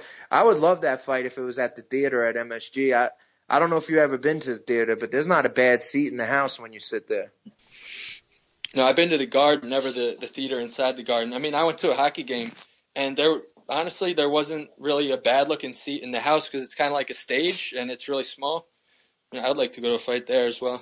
Oh, you never been to a fight in the Big Garden? No, I don't know. Oh, man, great. I went to – the best one I went to was Margarito Cota, the rematch. Fucking, the people booing each other's national anthems, fucking nuts. That was probably the best live fight I went to. All right, boys. That's all I got. All right. Take it easy. Thank you, Segura. By the way, KH, I don't talk about predictions in the league. I mean, on the phone, because I know my undercard, my sparring partner Alan is out there taking notes on everything. I'm not giving you shit out. What up, Alan? Let's go. Let's go, champs. All right, thank you, Segura. Argentina, vamos, la concha su madre. The thing that cracks me up about Matisse is that the dude cries. He gives a shout out to his daughter, and then he starts crying, and then he shouts out his whole village. That's just funny. Yo, Joe, I know Kev's talking about the MSG. doesn't have a bad seat in the house. I think you said the same about the StubHub. Like every seat. Oh yeah, man. Fuck, you could get like the fucking nosebleeds at the StubHub, baby, and you'd be good. That's two You'd places be I want to good go: for the sure. StubHub and MSG. Man, they're on the bucket list. And you know what the craziest thing is like at the StubHub, everybody buys the nosebleeds first because it's cheap and you can still see the ring. Like, Yep. if you're on a budget and you really want to go see a fight, get those nosebleeds. But you know what? I haven't been to the forum yet, and I'm anxious to go. I'm planning to go for the Triple G Monroe fight. I gotta go support my boy Chocolatito. But I haven't really. I've been in there to see the weigh-in, but I never seen a fight there, so I don't know how the seating arrangements look. Is the forum in Inglewood? Where is the forum? Oh yeah, man, Mac 10's hometown, Inglewood. Do you have to take a Mac 10 with you to the fight just in case some shit pops off? Nah, man, just take a little bottle of Henny, man, get drunk. Get drunk in the parking lot. All right. I think we got Dan on the line, but I don't know if he's just listening or talking. Dan, are you there? Good afternoon, gentlemen. Good afternoon, Daniel. Oh, man. What's happening, Dan? What's going on, Cam? Chilling, brother. What do you want to talk about? I want to talk about Mauu Alpha's return to the coalition. Where is that motherfucker? His return hasn't really happened yet. I see him in the chat box. Yeah, I think he hasn't gotten his mic to work yet, huh? Yeah, I think he's just ruling the chat at the moment. No homo. Honestly, guys, what have you guys been talking about for the past hour? Shit, really. We just talked a bit about the weekend's fights and a bit of the prediction league and a bit of this weekend's upcoming fights. Got Kell Brook in Sheffield against Jojo Dan. Then we got the card in, I think it's in Vegas. Johnny Gonzalez and T-Rex Arms versus Varnes Matarosian versus one of the Charlos, which I don't know which one it is. They're both the same to me. Is it? I know you don't know, but for the rest of the panel, do you guys know if it's Jamel or Jamal? It's Jamel. Jamel, yeah. The dude who fought the gatekeeper. Right. Are they both on that card? The more technical one. Yeah, Jamal's fighting a guy called Michael Finney in an 8-rounder. Michael Finley. You know Michael Finley, Lim? Yeah. Northeast guy, short diesel guy. Exactly. Didn't he lose his last fight on ESPN? I think so. He had a Rockman on his head. He got Rockmans. He had that big lump. I'll put a picture out on the chat. But he also Findley is the guy who dropped Fonfara back when Fonfara was at like 154 before he started doing steroids. Right. Okay. My bad. I'm thinking about another Finn. I thought you said Finney for a second. I know there's a white kid named Michael Finney who fought on ESPN. That's who he's talking. That's that's the right person. He fought. It's him. It's not Findley. No. Findley. This guy fought Erickson Lubin a couple of weeks ago. I think it was in February the 6th. Oh, different guy. My bad. Wrong Findley altogether. Exactly. Yeah, man. This upcoming Saturday, it's kind of a strange card, isn't it? What's his face? Is Johnny Gonzalez? Is he a Heyman fighter, or how did that come about? He's not a Heyman fighter, I don't think. So I don't know. Is he mandatory? I don't know. I don't know how it came about. Nah, hell no. Gary Russell can't be a mandatory. That's impossible. That defies all logic. I think Heyman just must have offered Gonzalez some big money. Yeah. Hoping that maybe he can beat him and get a title. Yeah. I mean, to me, this just reeks of Heyman trying to get rid of Gary Russell by any means necessary. Right? No, I don't think so. Why would you put him to Johnny Gonzalez after he got his ass beat by Lomachenko? Yeah. What other belt would he go for? Too. They already have Gonzalez's next fight lined up after this. Well, there you go then. I mean, come on. Think about it, Ari. Who's the next guy who's going to fight? I forget who it is that's lined up, but they already talking about Lukey brought it up one time, so that's why he was like, is this a cash out? Is this a dunzo for Gary if you're Russell. If you're Al Heyman, you spend all that time and all those resources in trying to line up and build and pretty much fabricate Gary Russell's career to the point it is, or the point it was before the Lomachenko fight. So what? After one loss, you're just going to feed him to another killer? That doesn't make much sense to me. Yeah, I don't know. I just see it as him trying to win a belt. We should put him in a fight that he thinks he could win. He ain't winning this fight. Well, he's at featherweight. Who else is he going to fight? No, he's in a tough division. This division is strong, man. He's not going to make it. You better somehow cut that weight, get down to a weight you should be at. You know, the guy's so small. I'd say cut off some arms, but those arms are short enough, aren't they? Yeah, but that Martirosyan fight, God, I mean, I wish I could say I was kind of interested in that fight, but I'm not. Are you guys? Nah, Varner's gonna talk the talk, but he's not gonna walk. I actually said I like these type of fights if they were like a undercard on the Spike shows or something like that, as opposed to like a Porter versus TBA. But yeah, the fight's not like a top level fight, but you're not always gonna get those. Like if this was an undercard of a big fight on Spike or something, I wouldn't be mad at it. Yep. But I don't think Martirosyan left Goosen. I brought up before right after that Molina fight. So I don't know what happened, but Vanna's best performance to date was his last fight with Willie Nelson when he was under Goosen. So I don't know what that's all about. He left Goosen? Yeah. He put out a tweet right after that Molina fight, and he told everybody he'll explain later and shit like that. I don't know whatever happened to where he ever went. It's because Goosen lost his denim sponsorship. That's it, man. No, but I don't know. You're over there in Cali, right? Doesn't like Goosen have a really hot gym, and he has really hard sparring and shit a lot, and he trains real hard like that? Yeah, it's like a sauna in there. He has it because he likes it to be like it's under the lights, doesn't he? Yeah. But and supposedly hardcore. like his way of training is like a lot of sparring, like a lot of hard sparring. Maybe I don't know. Maybe he got beat up a few times. Jesus. Well, yeah, I don't really know what to say. I don't really give a shit because who are you choosing in that fight? That's the thing, man. I don't really care. Yo, that's why I can't put any fucking predictions in this. I mean, because the thing was, I was high on Jermell Charlo. I mean, I still am. I still think Jermell is a pretty good fighter, but that one card where he fought in Canada, didn't he get dropped by some bum? By Ota. I don't know if he got Charlie Ota. Yeah, he got dropped in like the second round of an 8-round fight or some shit. Yeah, and he looked awful throughout. This isn't the one that's fighting Vanna. It's the one who got dropped. Oh, that was Jamal? Yeah, I think that was the guy who has the power. Oh, no, I think it's the same. I've been wrong before on these guys. No, I think it's the same one. Okay, my bad. Yeah. Yo, Kev, are you sure you're not the Asian one on this panel? That's it. You all look alike to me. What movie was that? Fucking, I can't remember. Yeah, no one's excited about the return of J. Leon Love to the ring. Nope. He's fighting on May 2nd, right? He's fighting this weekend. Yo, Kev. Yeah. Was it Rush Hour?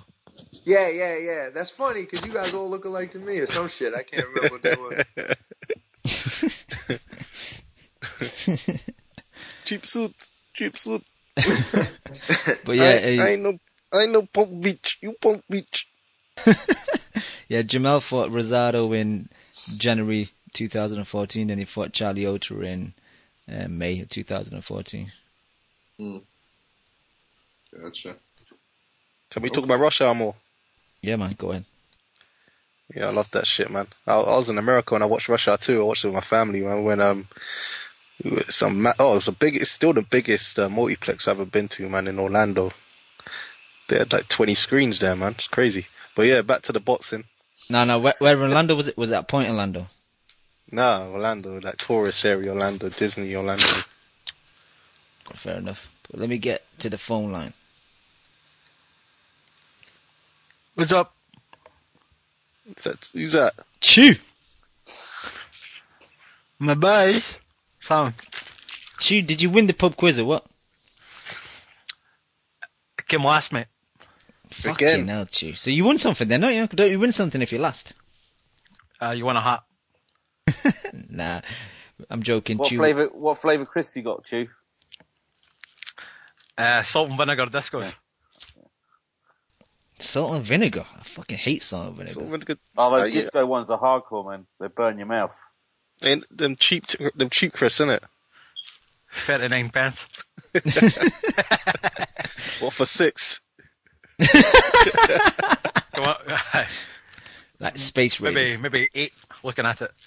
All right, let's get off the crisp fucking reviews and let's get back to boxing. Chew, did you see any boxing this weekend? If not, what's your thoughts on the upcoming week?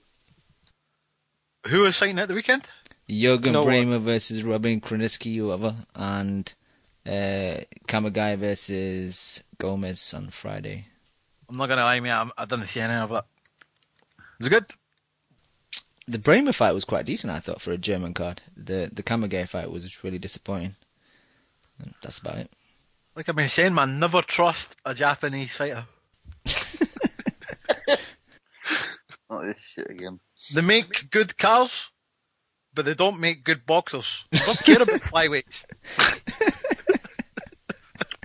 They make good cars. Chew's not allowed in Japan. Honestly, I don't care about flyweights. No one cares. If they're being serious here. You care? I care about that young kid who's just it was it Inoue. He's a beast. Is he? Yeah, he's a beast. 2-time world champion in like 12 fights. He's a beast. He'll knock you out. Good for him. I mean, he's broke his hand, unfortunately, though, Chew, so he won't see him until the end of the year again, which you must be gutted about. I'm devastated. Yeah, I can hear it in your voice. Chew's gonna lose sleep over this. Yeah, sorry to fuck you up again. I mean, this guy, Roman Gonzalez. I mean, what can you say about Roman Gonzalez? I don't know the guy. I know a lot of people care about him, but I'm happy that he's getting a little bit of exposure. If anyone's going to make me pay attention to the flyweights, it's probably this guy. So good for him. He is good though. Have you seen him fight you? I saw highlights. I saw a YouTube package. You know the ones they do for Triple G sometimes, like the art of shifting and all that kind of stuff. I saw like all his technical aspects and how he always his foot movement and all that shit. And I'm impressed, but at the end of the day, like I know Kev Horner agrees with me on this. It's just flyweights, and you know what I mean. It's just you can't. Exactly. You take it with a pinch of salt, No, if you could throw him like a dart, like Kevin Nash did Rey Mysterio. But I don't understand. I don't understand the difference. Is if he's knocking people out, he's still knocking people out. It's knockouts are knockouts, and he's one of the best in the world at the moment. Just to play devil's advocate to that, why aren't they as popular as a featherweight or the lightweight or the welterweight divisions? Because fuckers like you are running around talking shit about them all the time. Well, it's true then. It's a popular opinion. No, people watch that, man. Do they? They'll be high on Chocolatito when he makes his HBO debut. I'm telling you. I mean, they've got the right guy in there for him to knock out. So, yeah, I used to good, man. Yeah, Chew. I used to think like you and Kev until Chemo kind of put me onto Chocolatito, and he is really fun to watch. He throws so many punches. His combinations are excellent. His angles are excellent. He's really good to watch. Yeah, I only watched I just started watching like the Frampton size guys because those are just real good fighters. But I don't know, man. I never watched the cruiserweight division at Nitro either. Like I said, if you could lawn dart somebody into the side of a building like Kevin Nash, it's kind of tough to. I don't know. It's something weird when a fighter, two fighters in the ring, and an out of shape ref looks like a monster compared to him. It's just weird. I always thought those like cruiserweight divisions in WCW were like false because those guys were still like 180 pounds, 190 pounds. Hell yeah, they were juiced up like a motherfucker. Like Conan was like 220, acting like a cruiserweight. The guy's like fucking Kidman and fucking Taka Michinoku. And these guys were like £190, man. They were fucking solid. On all types of gas. But anyway, flyweights, £105. I mean, fucking hell. I'm sorry. I'm sorry. I can't get excited for it. I'm not saying they're bad fighters or whatnot, but I can't picture them being. You'll never call a flyweight the baddest man on the planet. Put it that way. The baddest kid on the planet. But I think you've got to make for some fighters. You've got to just look at what they're doing. Inoue has had 8 fights, 7 knockouts, and won 2 world titles. I mean, that's serious work for a kid of his age. He's 21. I mean, I know it's down in the lower weights, but that's some serious shit, man. You could flip it and just say that weight division is weak. Can he just beat up shit people? There you go. I don't think he hasn't, though. So that's one of the flyweights. The last guy he knocked out in 2 rounds had 43 fights and only one loss before he fought him, or no losses before he fought him. One loss before he fought him. You know, that's serious shit, man. Speaking of flyweights, and please after this can we move on? But I heard that Yafai's moving down to flyweight. He's moving down. Yeah, he's fighting for the WBC silver belt on his next fight. That's a bit weird. He's moving out of the way of Inoue, that's why, because they don't want to fight him. No one wants to fight him. This must be like some kind of parallel world where the flyweights has become a sexy division and people want to move down to it. But it's usually the opposite. They want to move up. It's obviously because of this Roman Gonzalez and Inoue, and they know the money's in Japan or Mexico. You know, if the glamour names are there, then why not? But I don't know, man. I just I've none against these guys. It's just they've just got a bad game of cards in life. All right, let's get out of this flyweight black hole. Chew, Kell Brooks fighting on Saturday. Do you see him easily beating Jojo Dan, or do you think the leg's gonna play a big part in the way the fight unrolls? Yeah, I've been hearing in sparring that he's been looking like a beast. So, I think he knocks this guy out. Is he knocking out people with body shots like Mayweather or no? I'd say yes. Because you know, Kell Brook prior to the leg thing was a beast. So, what is it like? Someone said in the show last week. I only caught it in the replay, but it's the thigh. It's not like the knee or the ankle. It's the thigh. He's not gonna have any kind of long-term effects with a thigh injury. I don't think so. You know, fingers crossed. I want to see Kell Brook.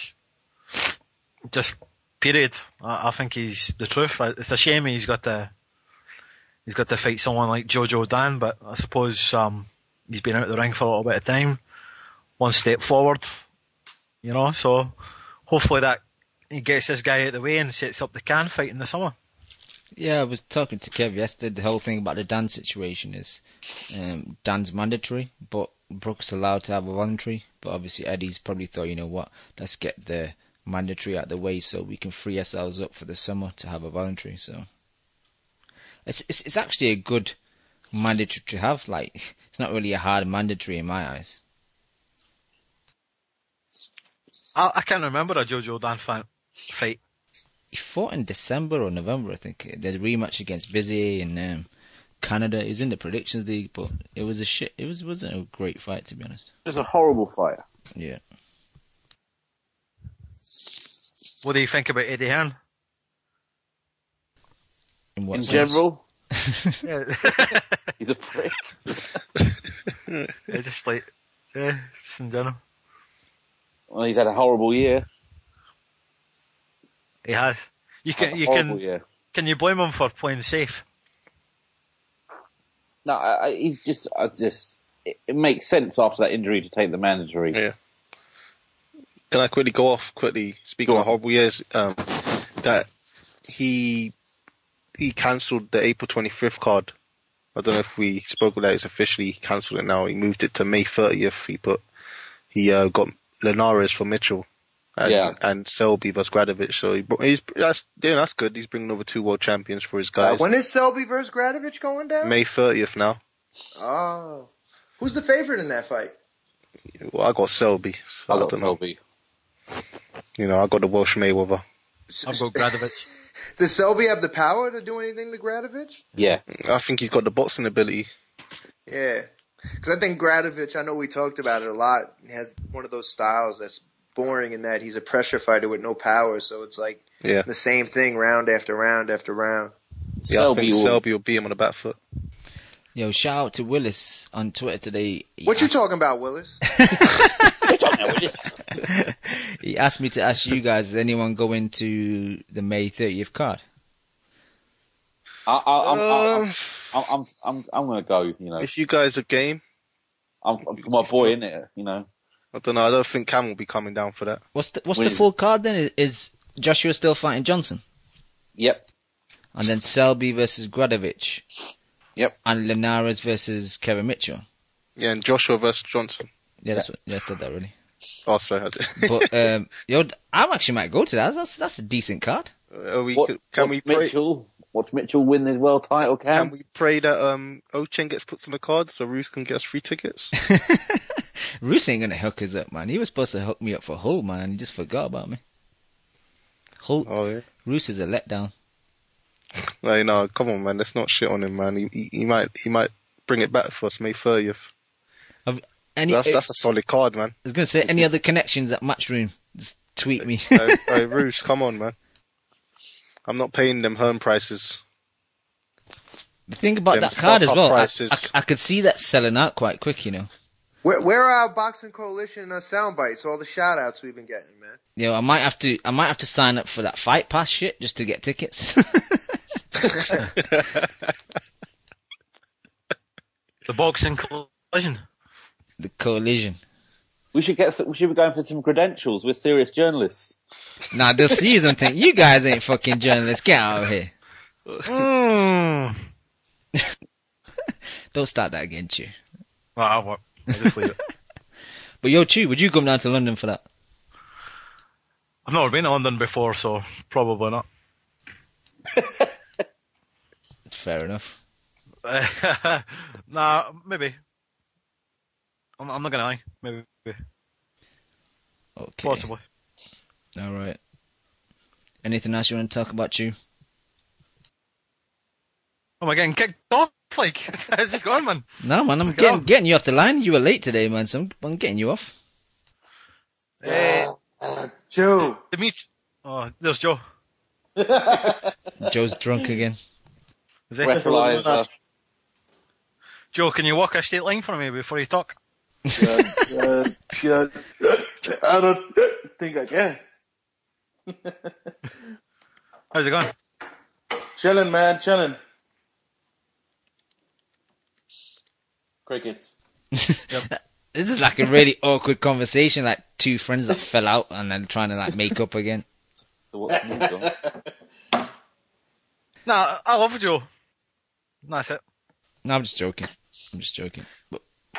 But Chew, when I said like anything else you want to talk about, just like in general, because this week's so quiet, there's not really much to talk about boxing wise. Dmitry Kraitov. I've shouted to Kev. He kind of turned me on this guy. What a beast! This guy is going to be a middleweight contender pretty soon. I think he could beat Peter Quillen right now. What? Wait, who are you talking about? Kraitov. The Ukrainian lion? Oh, Kev's boy. Yeah. Hey, Kev, you should be his like shit, I've forgotten what you do, but you should be his accountant or something. I should be his Ellie Sackback?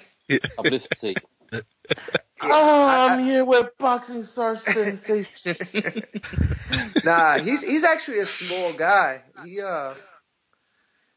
He could probably make 154 if he had to, but those guys don't like cutting weight at all. They got one guy, I think his name is Dmitry or Sergey, I think I got the name wrong. And he fights at 168, and I think he could fight at 160 easy. So they're not big guys, but Chew, I've been high on him for a while, and I think until he gets to the highest level and gets like a prime like Sergio, I think would beat him. You know, like that's a slicker boxer. I think he's gonna have a little bit of trouble with. But yeah, I think he's a beast too, man. He's a come forward aggressive guy. He spars big light heavyweights a lot, and he moves them around, and he's big. Sorry, is Lev getting cracked off? Not fucking Dimitri, I apologize. But yeah, I saw that Melendez fight, and then I watched a couple of other of his fights, man. He's got serious punching power. And yeah, like Kev says, he's going to be a problem. Yeah. They said actually the people in the gym say his one-punch power, like Curtis Stevens has more one-punch power, but I mean, there's a different level of tenacity and putting punches together and always being focused and trained that Kaitrov has that Curtis didn't have. But Maybe Curtis, I would say Curtis's one-punch power, besides Triple G and maybe Quillen, is probably still the best in the division, even though he's not a top 10 middleweight. Speaking of, that dude's gonna be on the BKB card. BKB. Rosado. Who would you want to see Kaitrov fight next? He's fighting Lukey's boy, what's his name? Aaron Coley, I think, in like a couple weeks or so. Is the guy he's fighting any good? Lukey's boy. MV Chu. I think he's most known for his sparring and shit, like with Jay Leon Love and the Durrells and stuff in the Mayweather gym. He has a decent record. He's a tough guy, so see what's up. That's kind of like a step up, he and Kaitrov just fought like 2 weeks ago, and now he's fighting in like another couple weeks, so it'd be a big fight. Maybe sorry, when you go, man. Maybe he can fight the kid from Sheffield, Adam Etches, after he knocks another person out on the Brook undercard. He can bang. You think he'll knock out Kaminsky? Kaminsky's tough, man. I believe in this man's power, man. I think he'll knock him out. He's serious puncher, man. Serious puncher. Yeah, I'm high on I've him. been hearing about this guy. Yeah, I've not seen him though. He's fighting him a couple times. He's fighting Saturday, too. Yeah. Is he? Yeah, on the Kell Brook undercard. That should be a the good fight. co-main. I think it's the co-main. The card's quite weak. Yeah. See, I was thinking about this the other day. Like, Eastern Europeans have been taking over boxing this like the last couple of years. They've got the best heavyweight, the best light heavyweight, the best middleweight, the best featherweight. Arguably the best. Whoa. Best featherweight. Calm down now, Chew. Lomachenko. He's not the best, what? Because he beat Russell. It's the eye test, man. If you can't see he's the best. The eye test is Walters, mate.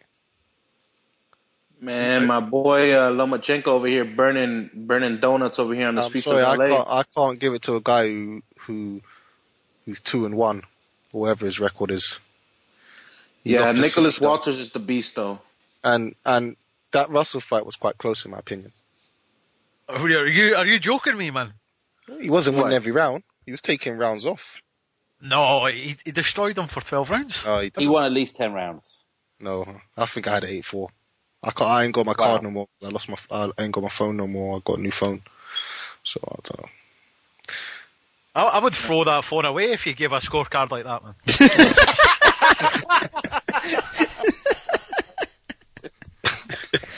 Come on, man. No, seriously, you need to remember he was taking rounds off. He was scared about his gas tank. He was giving rounds away. Yeah, because he wasn't scared by Russell, that's for sure. Yeah, I know. I agree to that. Skill bum. But no way is he the best featherweight. No. Let me get this statement. You think Walters beats him? Yeah. Yep. It'll be close. So why did Walters sign with another promoter just to get away from him then? Who's he with now? He's been Heymanized. He's been Heymanized, man. What can you do? Nothing. So is that official? I thought. Wait, Kev was giving us that scoop, wasn't he? Sources. Yeah. Sources. About his trainer being tight with one of his people, his manager is tight with Heyman. But you can see, Yeah. Is this your sources close to the camp? Lewis, why are you presupposing your own conclusion? About what? That's a big word. About Hey, my bad. about My bad. Lomachenko then? Dumb it down for me. I just got done finishing my LSAT study for the day. So one of the key things that we learn is presupposing your own conclusion, and you always do that. No, but Chu is the best when he makes up his own conclusion, then he plays devil's advocate to himself, and then he and then he disagrees, and he comes up to the complete different conclusion. And if you kind of creep him out, then you're a freaking creep. I'm just covering every angle. Yo, Cam. Yeah. Why didn't you put Etches Komitsky on the coalition? I was gonna, but because I put the Oval Mackenzie in there, I thought the US guys are gonna complain about all these names that no one knows, so I chose. I thought they were hardcores. They need to calm down and take some vitamins. No, I need to. Some vitamins. Some vitamins. Vitamins. Let's pronounce English properly. Cellophone. Dan, you still online? Nah, he's dropped off. You just came on, I just say that.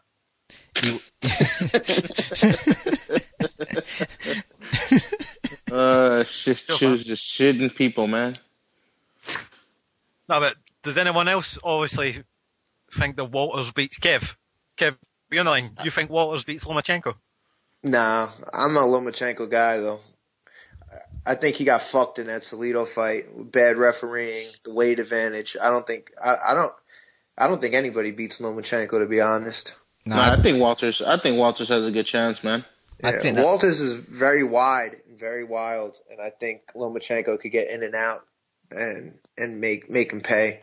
I mean, I don't think anybody. I'm not shitting on Walters. I like Walters a lot too. I think he could beat almost everybody. I think Lomachenko's at a different level. I think Lomachenko's more skilled and he has a lot shorter punches, and I think the guy with the shorter punches wins.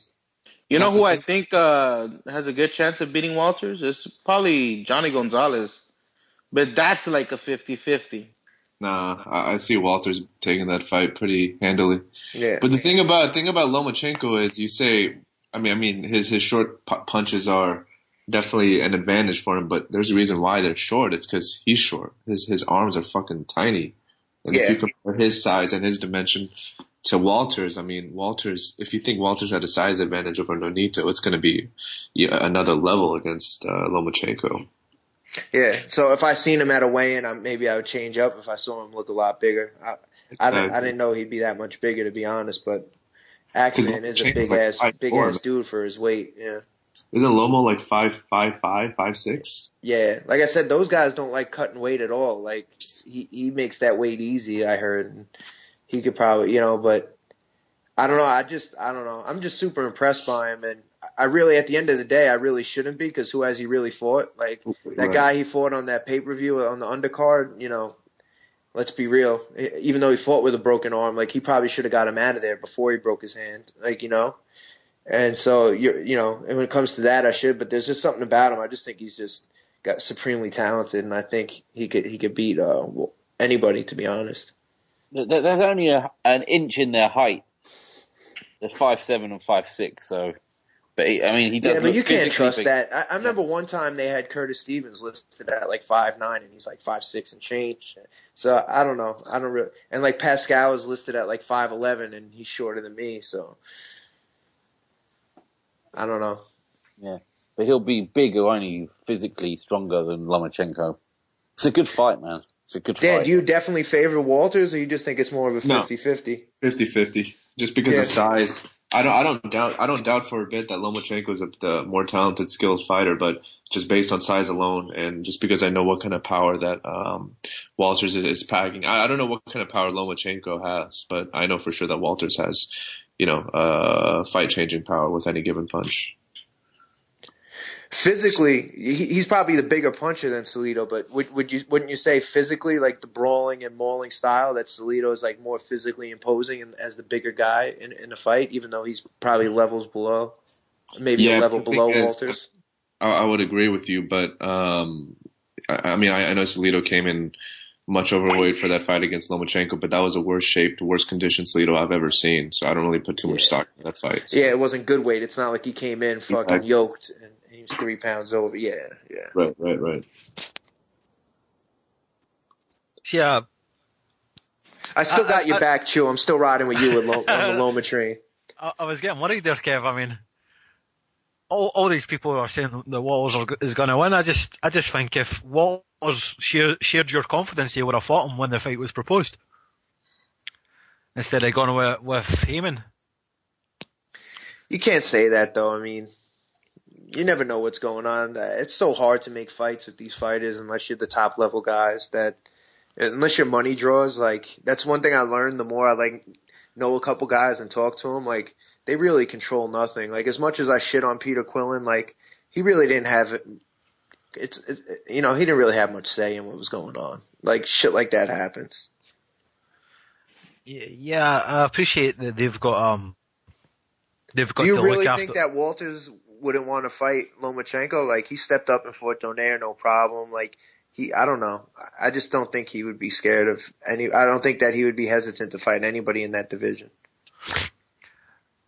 I just think that it's, even if he wasn't scared, it's disrespectful to Bob Arum. I know these guys have got families to support and stuff like that, but Bob Arum actually promoted you, gave you all the money at the start of your career when you weren't making any money, and as soon as you have one big fight, just as you're about to start making yourself money and Bob Arum has money back, and obviously then some, you go over to Al Heyman at the first chance you get for probably more money. But I just think that's not loyal. That's disrespectful.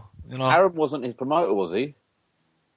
I thought he was just fighting on HBO. I didn't think he'd been promoting him for that long.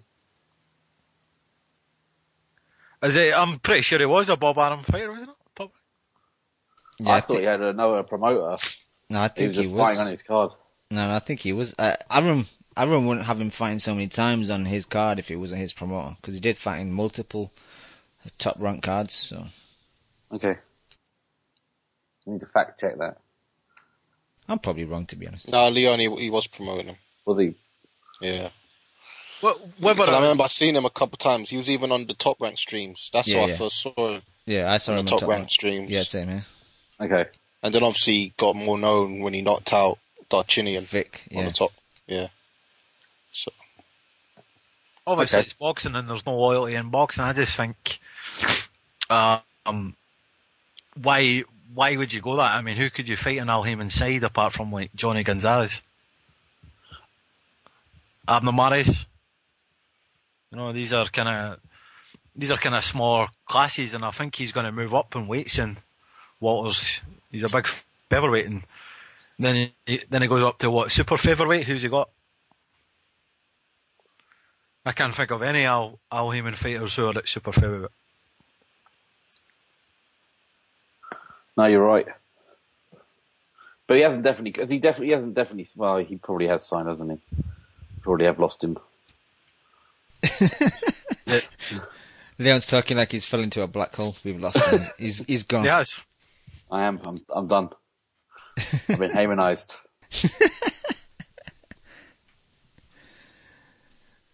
All right, let me get to my boy Hamada on the line. Hamada, are you there? My boy Hazini Jr. Yo, what's going on? What's up with the name change, man? Had to switch it up, man.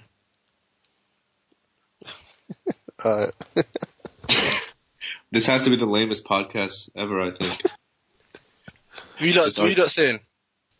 Chilling, man. What do you want to talk about? Hamada. Yeah. The other night when I saw Cleverly on the telly, the first thing that came to my head was, "You fucking rat!" That was the first thing that came to my head. It's just every time I see Cleverly, it just comes into my head. But yeah, man, you lot were speaking about earlier. You lot are right, man. Eddie Hearn has his favourites, and he has the kind of fighters he believes in, and he don't believe in Cleverly. He's just gonna send him over to Germany to get some money, because at the end of the day, Cleverly does have a master's degree, but you can imagine he doesn't want to work 9 to 5 and make what, 1,500 2 grand a month. He'd rather make, 50 grand, 100 grand boxing, innit? He'd rather do that. Yep.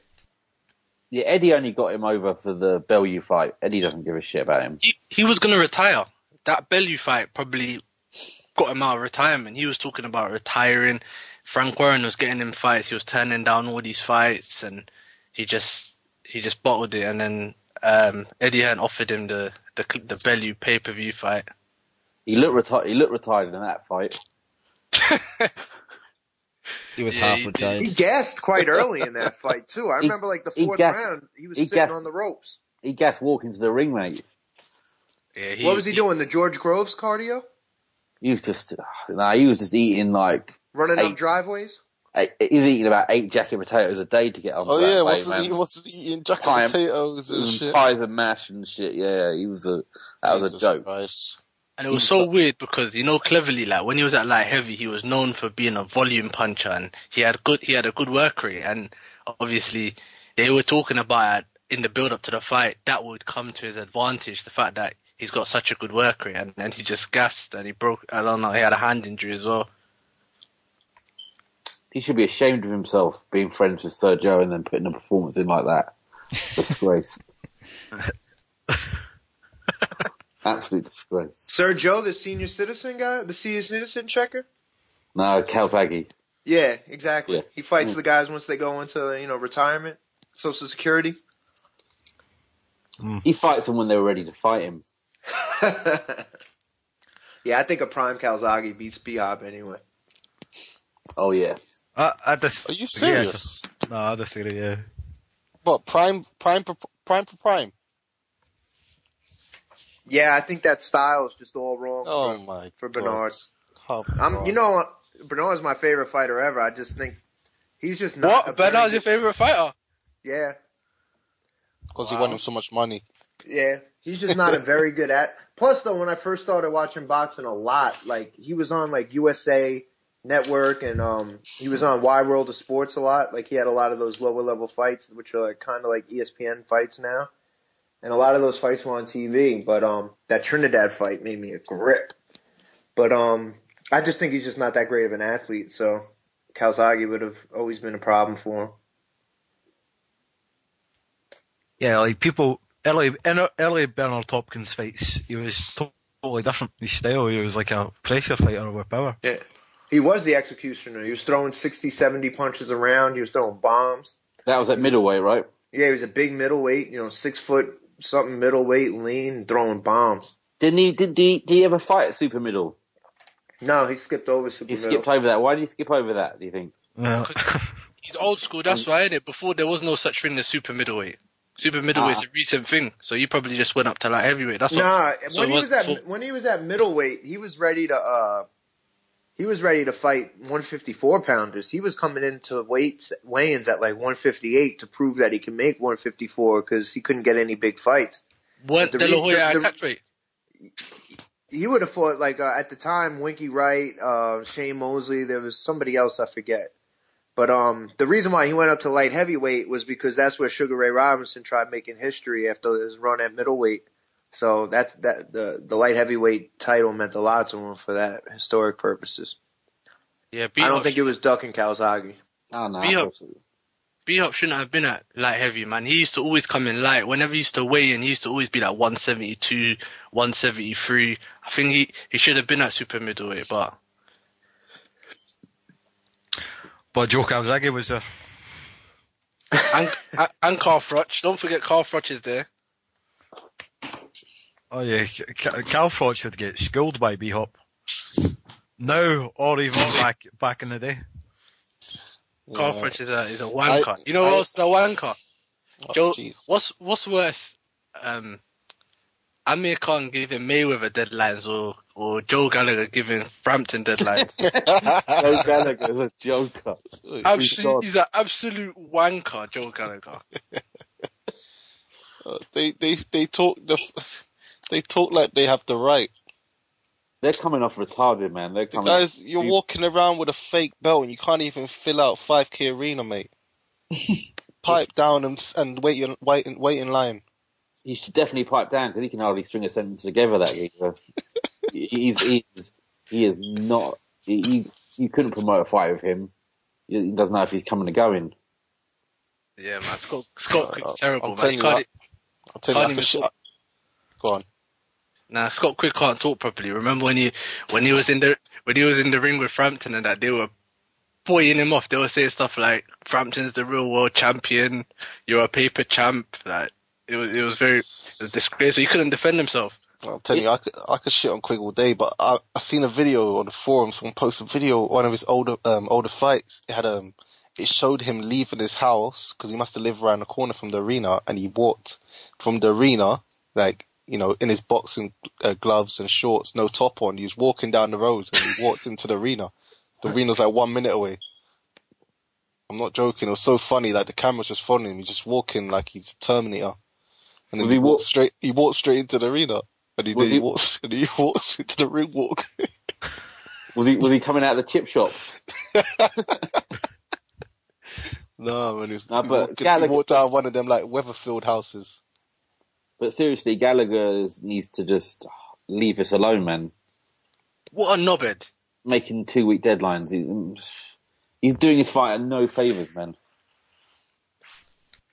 Yeah, man. Joe Gallagher's a disgrace, man. I can't defend Gallagher for that one, but I've noticed you Londoners, man. You Londoners are always trying to shit on the North, man. What's going on? What? I like Joe. I supported Joe. I backed Joe with you. No, Cam. I don't. This is ridiculous. Joe who? Joe Gallagher, you like him? I used to like him, but this is... He likes him because he shares the same first name as his idol. Sir Joe. Don't mention that Joe and that Jones. They don't belong together. Hey, fuck Joe Gallagher, man.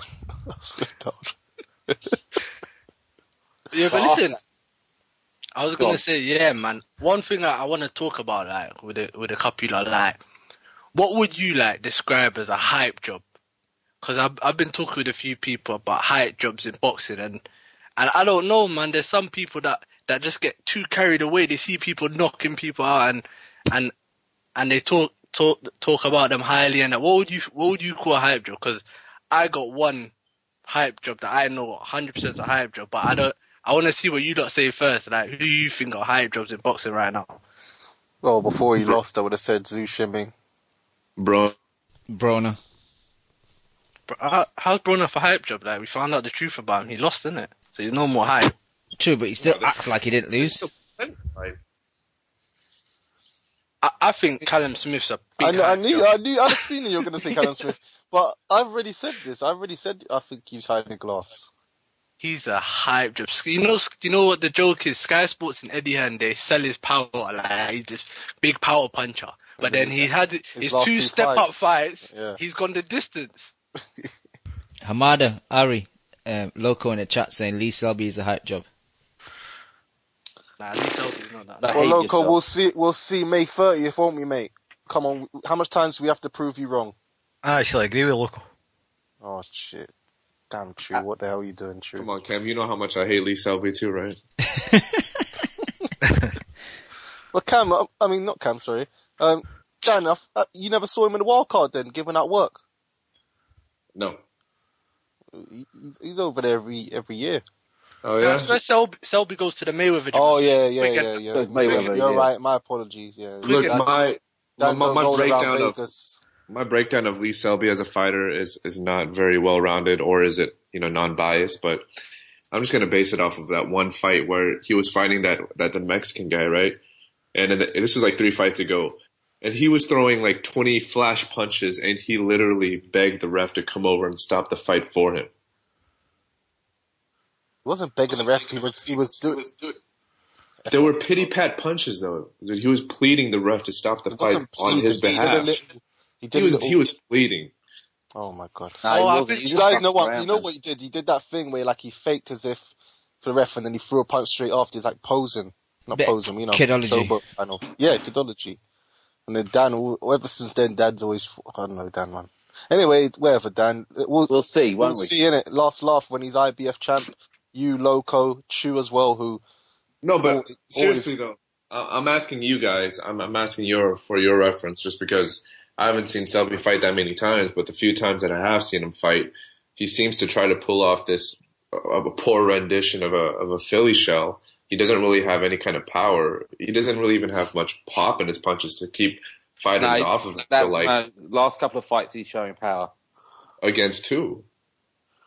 Well, that last guy never been stopped, and he stopped him. Was it one of those things where it was just a stoppage just because the guy was... He was crumpled on the ropes. Crumpled. I don't know. I'm a Selby fan, and I kind of agree. I think Selby, he's a shoe shiner, kind of. Like, he'd rather fast punches than powerful punches. And I don't really think he's got that sting in his punches. I agree a little bit, but I think it's because he's draining himself, man. The guy, he looks like bones on the scale. When he jumps on the scale, he looks like bones, man. I think he needs to move up, man. Yeah, because he's, what is he, like 5'8", Hamada? Huge. He's huge for featherweight. Huge. Like, him and Waters they're probably about the same size. Maybe Waters a bit bigger, but he's huge for featherweight. Do you think he beats Walters if they ever fight? Nah, Waters knocks him out, like, early as well. Yeah. Let's calm down a bit, Dan, alright? Yeah, I mean, it's Gradovich. Because, you're right. I don't like Gradovich either, much as a fighter. You guys... But I think he'll beat Gradovich, then maybe defend it once or twice if we got up to super featherweight. And, super featherweight's not even that strong. He can do well at super featherweight. Yeah, he must only jump straight into a title fight up there. Do you lot think that the May 30th card is going to be pay-per-view? Because apparently there's some rumours floating around that Bellew might fight Hernandez on that card, and Bellew's a pay-per-view fighter now, isn't it? And they most certainly put Quigg versus Bum on it. Bellew's a pay-per-view fighter now, isn't it? He's not going to accept going on regular Saturday nights. He ain't pay-per-view over here. I don't know, no one would pay for that shit. Wait, Bellew versus Hernandez, did you say? Yeah, they're trying to... What about my boy Afolabi? He's mandatory. I read Afolabi's fighting in Brazil or Argentina or something. What's he doing, man? I thought he was waiting for his mandatory spot. His shot. I don't know, man. I think Hearn's paying him step aside money. You think so? Yeah, man, for Bellew, and then most probably Bellew's not going to win, but most probably promising him, a big fight versus Bellew in the UK. Yeah, probably afterwards. But yeah, that if Bellew gets added to that card, then yeah, it'll definitely be pay-per-view. Unfortunately, that's a joke, man. Because look how much money he's already spending to get up. He must be paying them quite a lot to make them both come over. Yeah, Linares and Gradovich. Afolabi's fighting in Argentina on the 10th of April against what's he doing over there, man? Victor Emilio Ramirez, interim IBF World Cruiserweight title. So weird. What's he doing, man? Oh yeah, that's the thing. Because Hernandez is out. IBF made a rare interim belt, and then I guess the winner will fight Hernandez. The IBF's on that bullshit now. They even made Lee Haskins is fighting for an interim IBF title as well. So they joined the fucking bullshit as well. Them dickheads. Well, to be fair, they're only doing it when the champs are out for a long time if they got injuries. It's not like WBA where they open up quickly. But yeah, at the same time, it's still a joke. We can't condone it. So yeah, I agree. Cam, man, you're killing us in the prediction league. Who's donning letters and the other guy? Who are these two people? Yo, man, you got. I think they're for Noah. I've got to respect all box. I respect box. I have to put them all in the predictions league, man. Got to put the UK guys. I got to put the Mexicans. I got to put the Filipinos. I'm surprised you put Over McKenzie in there. If Over McKenzie blasts this guy out, he's cleaned out the British cruiserweight division. Yeah, I got a proper soft spot for Over McKenzie, man. It's the guy, when you see him now, he's so friendly and shit, man, and he just bangs everyone out, man. The guy's wicked. I'm with you, man. I love him. His fights are always good, man. His fights are always good. He's actually gonna clean out. Like, he's beating bare British level cruiserweights. Like, if he wins this one, he should be getting up the ranks as well. He should be up there, probably trying to get a world title shot. I mean, Bellew and that's getting world title and he shouldn't even be up there, man. He's a light heavy. He shouldn't even be up there. It's because everyone at light heavyweights ducked him. Basically. What about complete the trilogy with Chew? Oh, Chew, man, stop eating the crisps. Chew. Chew sound like you're trying to get in the bag. Sorry, just let me know when you're finished talking about this black hole. Such a hater. Black hole. I'll mute myself. I wouldn't mind seeing Mackenzie versus McAnally, you know, finish the trilogy off. Didn't McAnally fight last week? Yeah, he fought on another card. Yeah. He's Batman. I heard he's chasing Kovalev. Jesus Christ. You're trying to get him killed. With that chin, he's good. You won't even last 30 seconds. No, but you know what, yeah? I had Enzo was on ringside last weekend. You know what? Enzo knows his box, you know. He's not bad, but that accent is terrible, man. Nah, he knows his boxing, man. Yeah, but the accent is horrible. You hardly understand what he's saying. Yo, Hamada. Before the... His accent is horrible, man. That's coming from me. We're losing our Welsh fans here, Cam. Yeah, man. White Ski Mask Joe. White Ski Mask Joe's never going to phone back now. Welsh people. Sorry, I like that guy in Bog Station, by the way. He's quality. Barry Jones. He's funny. Yo, but Hamada, we got to let you go, yeah, because we got another caller we want to get to. Alright, man, let me just say one more thing. Seguro was on the line earlier talking about his undercard and that. Me and Chappie over this week. Final eliminator. I'm coming for Seguro now. I'm third, and I'm coming for him. We're having a final eliminator, and I'm coming for him. Nice. Go on, Hamada. Nice, Hamada. Yeah, I'm rooting for you, Hamada. Go on. Go on, Hamada. Go on. Thanks for Go on, calling. your shot as well, man. What happened? Hey, come on, hey, easy. What? Easy. Man, I'm shot. It's a victory lap, man. I'm just, you know, I've vacated the belt for you. I'm hoping you can pick it up. British Dwyer. You're having a laugh, mate. I vacated the belt. I didn't get knocked out. I'm coming for him, man. I'm coming for him, man. Alright, where are you in the league? I'm 14th. I'm not even doing that bad. Like I said, hey, Chew, where are you? Chew, Nah, but mate, I missed a lot of predictions, man. I don't see you, Chew. Chew's 33rd. See if you rounded it off, like the average in terms of predictions, man. I'd be top 10. Well, pull it in, Chew, innit? Pull it in, then talk. I'm just missing. All I'm doing is missing out a couple of rounds on them knockouts for them big boosts. Like Kovalev, I was 1 round off. You better hope that's quick then. It's nearly done. Yeah, it don't matter. The May one, I'll take over again. Like I said, it's a victory lap, man. I'm coasting, vacate the belt. Hopefully Hamada picks it up. Seguro talks a big game. I respect him, but I got about my boy Hamada, man. You are past your primary. That's what's happened. Hey, Mal, I think you are over the hill. You need a little boost. You give me them cheat codes again, man. I will do, man. I will do it. But Mao, where you been, Mao? I've been busy. I've been working, so I've been not following boxing. So what's the point of calling, man? You've been doing a great job. I wasn't here every Monday, but you know, every Monday, I was listening to. So I wasn't making predictions too because I didn't have, you know, the insights about the fights. So it was more like a thing for you to have fun with. And I don't know.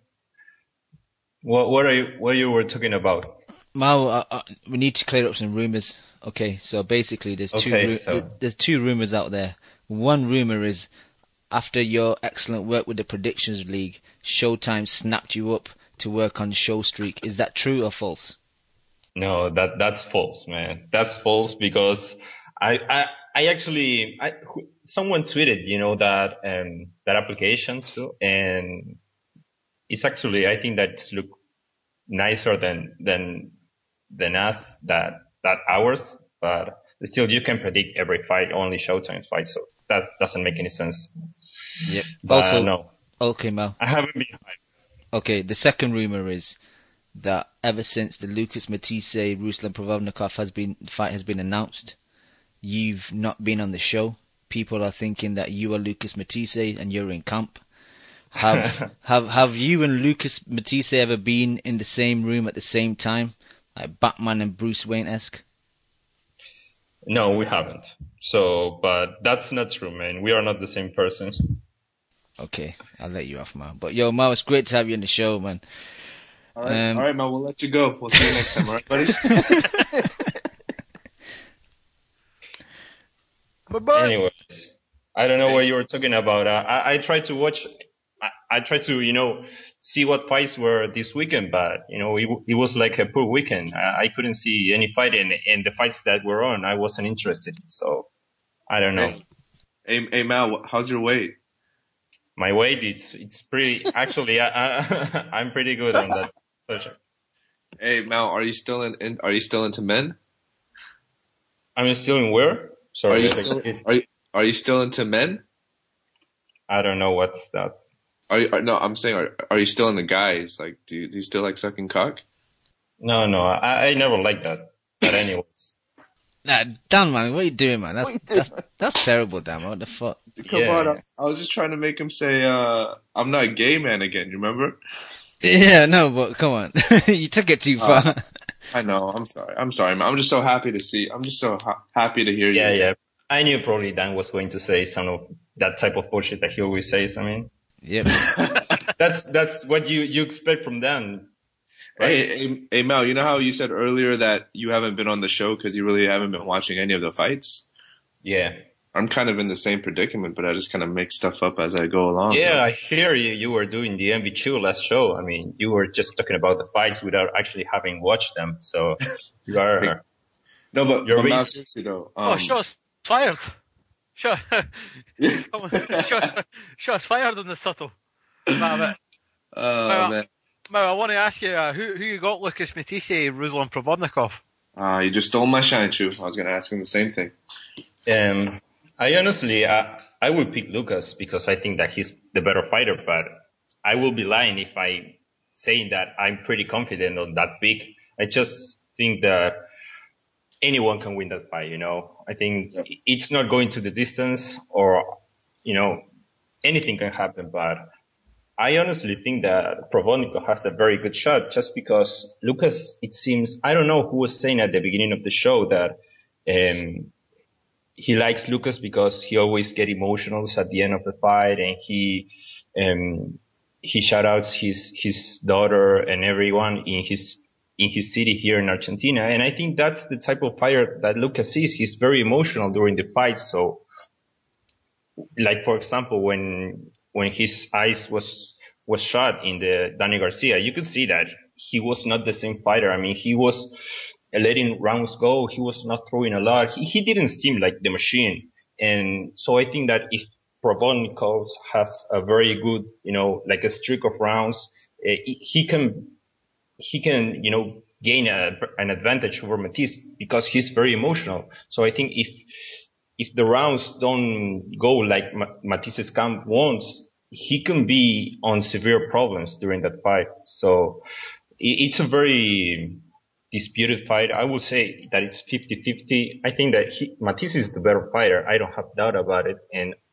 I haven't seen Provodnikov getting hit by a heavy-handed guy.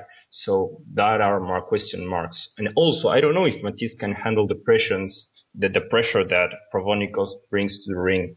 So those are my biggest questions about each other. I don't know how they will match up in that fight, but I think that the answer will be, a very entertaining fight.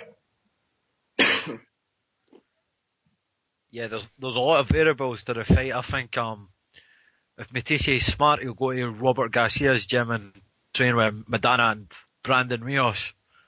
But then again, he might just end up getting fucked in the process. So I just think that Lucas Matisse is making a mistake training in Argentina. No offence, but Ruslan Provodnikov's got the better trainer. He's got that little Filipino guy, Marvin, dance pal. So I don't know if that's going to be really a benefit to him, like Lucas stayed in Argentina when Ruslan's getting the better work and he's got the better trainer and he's just tough. He's a Siberian Rocky. He's going to come right out, Lucas, and he's going to take that fucking soul. I'd be more worried if Provodnikov had a different style because, the guys that bring pressure and are very strong, and you can find those guys here because it's very basic type of boxing, but if you have someone with more finesse and more movement, it can be very difficult to find a guy like that here. So I'm not very worried about that. But I think that Matisse is going to win, but it's just, that X factor. I don't know. I think that Provonico has a very good shot to shut down Matisse. But if you look at Provo's face after the Bradley fight, he was, really fuck up, and against Herrera too. So what happened if instead of Herrera or Bradley, you're getting hit by Matisse? I think that it's a very different type of power. So that is also a question mark on the Provodnikov side of the fight. I disagree. Look at Lucas's face after the Garcia fight. Yeah, but let's not bring that subject because we talk about it in a podcast early. I don't know if it was the past year. That was not a punch. So, it can happen again. Yes, sure, it can happen again. But whoa, I'm pretty sure it was a punch. No, it wasn't. Ask Cam. Cam watched that video too. So. No, listen, I'm sure that was a punch, and even if it wasn't, it's part of boxing. Yeah, I can say that shit can happen again, but I don't think that it's very probable. And just to answer the people in the chat, I've not jumped off the Matisse bandwagon. I just think that Provodnikov is going to win. Because Mau, at the end of the day, Danny Garcia, he's still got that soul. I disagree. I think that, it was very evident what you're saying when Matisse faced Molina. But I think that in the process of that fight, beating Molina after being dropped 2 times, he kind of recovered a little bit of that soul that was snatched by Danny Garcia. And no one knows who's got the better chin because who's the biggest puncher that Ruslan's faced? Yeah. I agree with that. Looking at his box rec, I don't see any punchers on there. And I don't know if he was ever dropped. Bradley fucked Ruslan's face up pretty badly, and he's not got much pop. Ruslan's there to be hit, man, and if Matisse lands clean on him, he gets hit so much. Yeah, but Matisse gets hit so much. Like Molina, it's a 50-50 fight. That's the great thing about it. Yeah, because Molina caught Matisse a lot, man. Yeah, but I think that Provo has the better chin. I don't know. I just have that feeling. It's just a feeling though, because we're not. I agree. We've never seen him get really properly hit by a big puncher. No, but it's like Brandon Rios, that type of fighter that loves to get hit and doesn't care, doesn't matter because he always is prepared to receive that shot. And I think that Batiste is not the same fighter. He gets hit. He has a decent chin. He only got dropped by Danny Garcia and Molina, who are very heavy-handed guys. So his chin is decent. It's a great fight. I can't wait. Someone's getting knocked out. That's the great thing about it, isn't it? Yeah, I can't wait for that fight. But Mal, I kind of do this with Chemo and Chemo Special, so we'll have a go with you. A few fights that happened so far this year. Your thoughts? Obviously, recently we had Kovalev Pascal. Did you see that fight? What did you think? Yeah, I saw the fight, and actually I missed that fight live, and I watched the next day. And I usually when I watch a fight that I already knew how that fight went, it's not very very fun or very entertaining. But with this fight was different because it was action packed, and I honestly think that fight could have been stopped early. And I was impressed by Pascal because he kept trying, when fighters fight against Golovkin or Kovalev or this type of really monsters that bring that aura of destruction to the ring, they usually get shy and don't go, they doesn't throw too many punches or doesn't try to win because they already knew that they lost the fight even before getting into the ring. And I think that Pascal, he really tried to do something, and he was, in my opinion, the biggest test for Kovalev until today. I mean, he landed a lot of shots, but I think that the biggest factor for Kovalev to win the fight was his power and maybe his reach too. But I think that Pascal fought a really decent fight. I was impressed, and in my opinion, that's the best fight of the year so far. Yep, and also in the last few weeks we had the NBC card and the Spike card. So the Spike was Berto Lopez, and the NBC one was Thurman, Guerrero, and Broner Molina. What did you think of the whole presentation and the whole show in general, and what did you think of the fights? I mean, I can say what I think about the show because I only see the fights. I didn't see any surrounding. I know that it was a major change over there, but I only saw the fights, and I think that it was very uneventful. Broner fighting Molina, and it was a really boring fight. All the people was booing, and I don't know if I can blame only Broner. I think that Molina was, had the same amount of fault for making that fight boring because the guy wasn't throwing it, and it really didn't seem the same guy that fought Matisse. I mean, it seemed completely a different fighter, and I think that couldn't be better, but it's like an initial step, and hopefully things come better or will get better from now on. And about the Lopez Berto fight, I didn't watch the fight. I heard that you were talking about, but I mean, these two guys are guys that are way past their prime. You were saying that they shouldn't be fighting at 147, and they still are fighting at 147. I don't know what's the point if you're not getting better. I mean, come on, Berto lost against Soto Carras and Lopez. It's just the only thing that they have is names, but other than that, they are not, a big attraction in my opinion. Excellent. Okay, I think we need to start wrapping it up soon. It's getting to about 2.5 hours. Sorry, Mau, unless there's anything else you want to talk about. No, that's it. I mean, I know that Pac and Mayweather is happening, but my whole attention is on Matisse versus Provodnikov. I think that fight is going to be fight of the year. I mean, at least I hope so.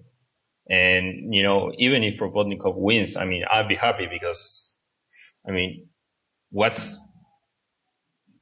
there's another better fight at that division? I don't think so. Maybe, putting Broner against someone just to shut him up, but I don't know. I think that these guys are the best matchup at 140.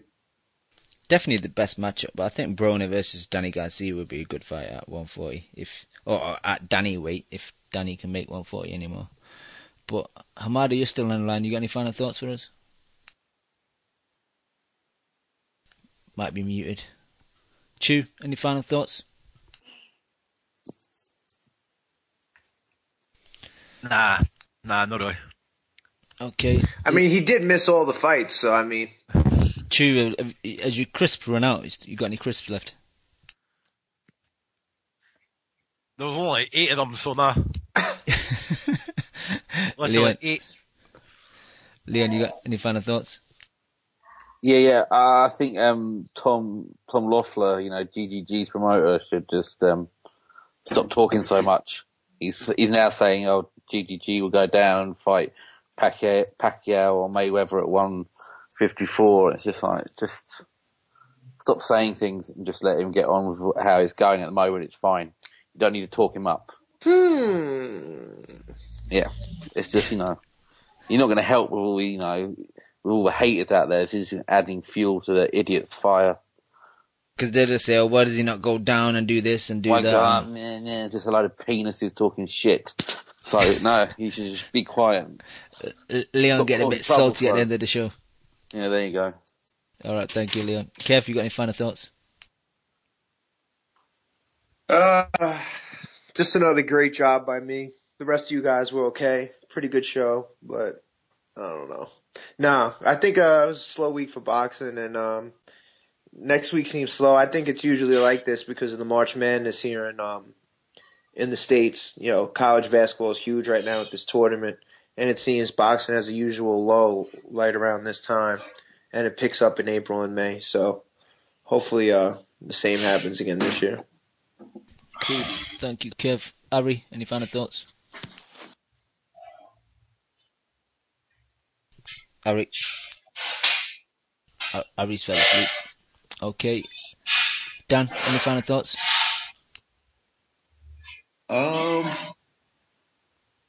Yeah, just good show, Cam. And yeah, it's just slow as Wikuza fucking around with the pantry in the back. Who's robbing someone's house? I think Mau's got the background noise, I think. Yeah, but nonetheless, it was good to have Mau back on and just to hear him speak as he usually does. And I'm sorry about the inappropriate comments I made earlier. So sorry, Mau. Okay, thank you, Dan. Mau, leave it to you. Any final thoughts? Sorry that I had to kind of end the show soon, but we've been on for about 2.5 hours. Yeah, no problem. Just shout out to you, I mean, for putting all those fights in the prediction league. I mean, you've been doing an excellent job, and just shout out to you. Thank you, brother, man. You done the excellent job. You made the whole thing, so I do the easy bit, but thank you. All right, let me give the chat room a shout. We got Casual Fan, Harvey29, Nothing for Something, Nesmatic, Beast Mode, Chinaman, Mauu Alpha, Monocle 78, Arigo Boss, Hernsey Jr., KH, James Bennett, The 17, Basilius, Diehard Casual Fan, Nick G, TBE Chef, Brandonian 3030, Jack Captain, Tony Bellew, Super Merc, Low Country, MV Chew, James Meyer, Davis Lee 1, BRD Hay, Local Mexican, Kid Galabum, Chad Hogan, Death via Prozac, and Arizona Slim, and 21 guests. Okay, guys, we're back to the regular timing next week, so it should be 5 p.m. Eastern and 2 p.m. Pacific, because the clocks change in the UK this upcoming Sunday, so we'll be back to our usual times. Thanks for everyone that tunes in. I got a different outro for today, again, to celebrate Scorsese's album. This song is called Double Dragon. It's featuring Chester P, the legend. It's Scorsese, Chester P, Double Dragon.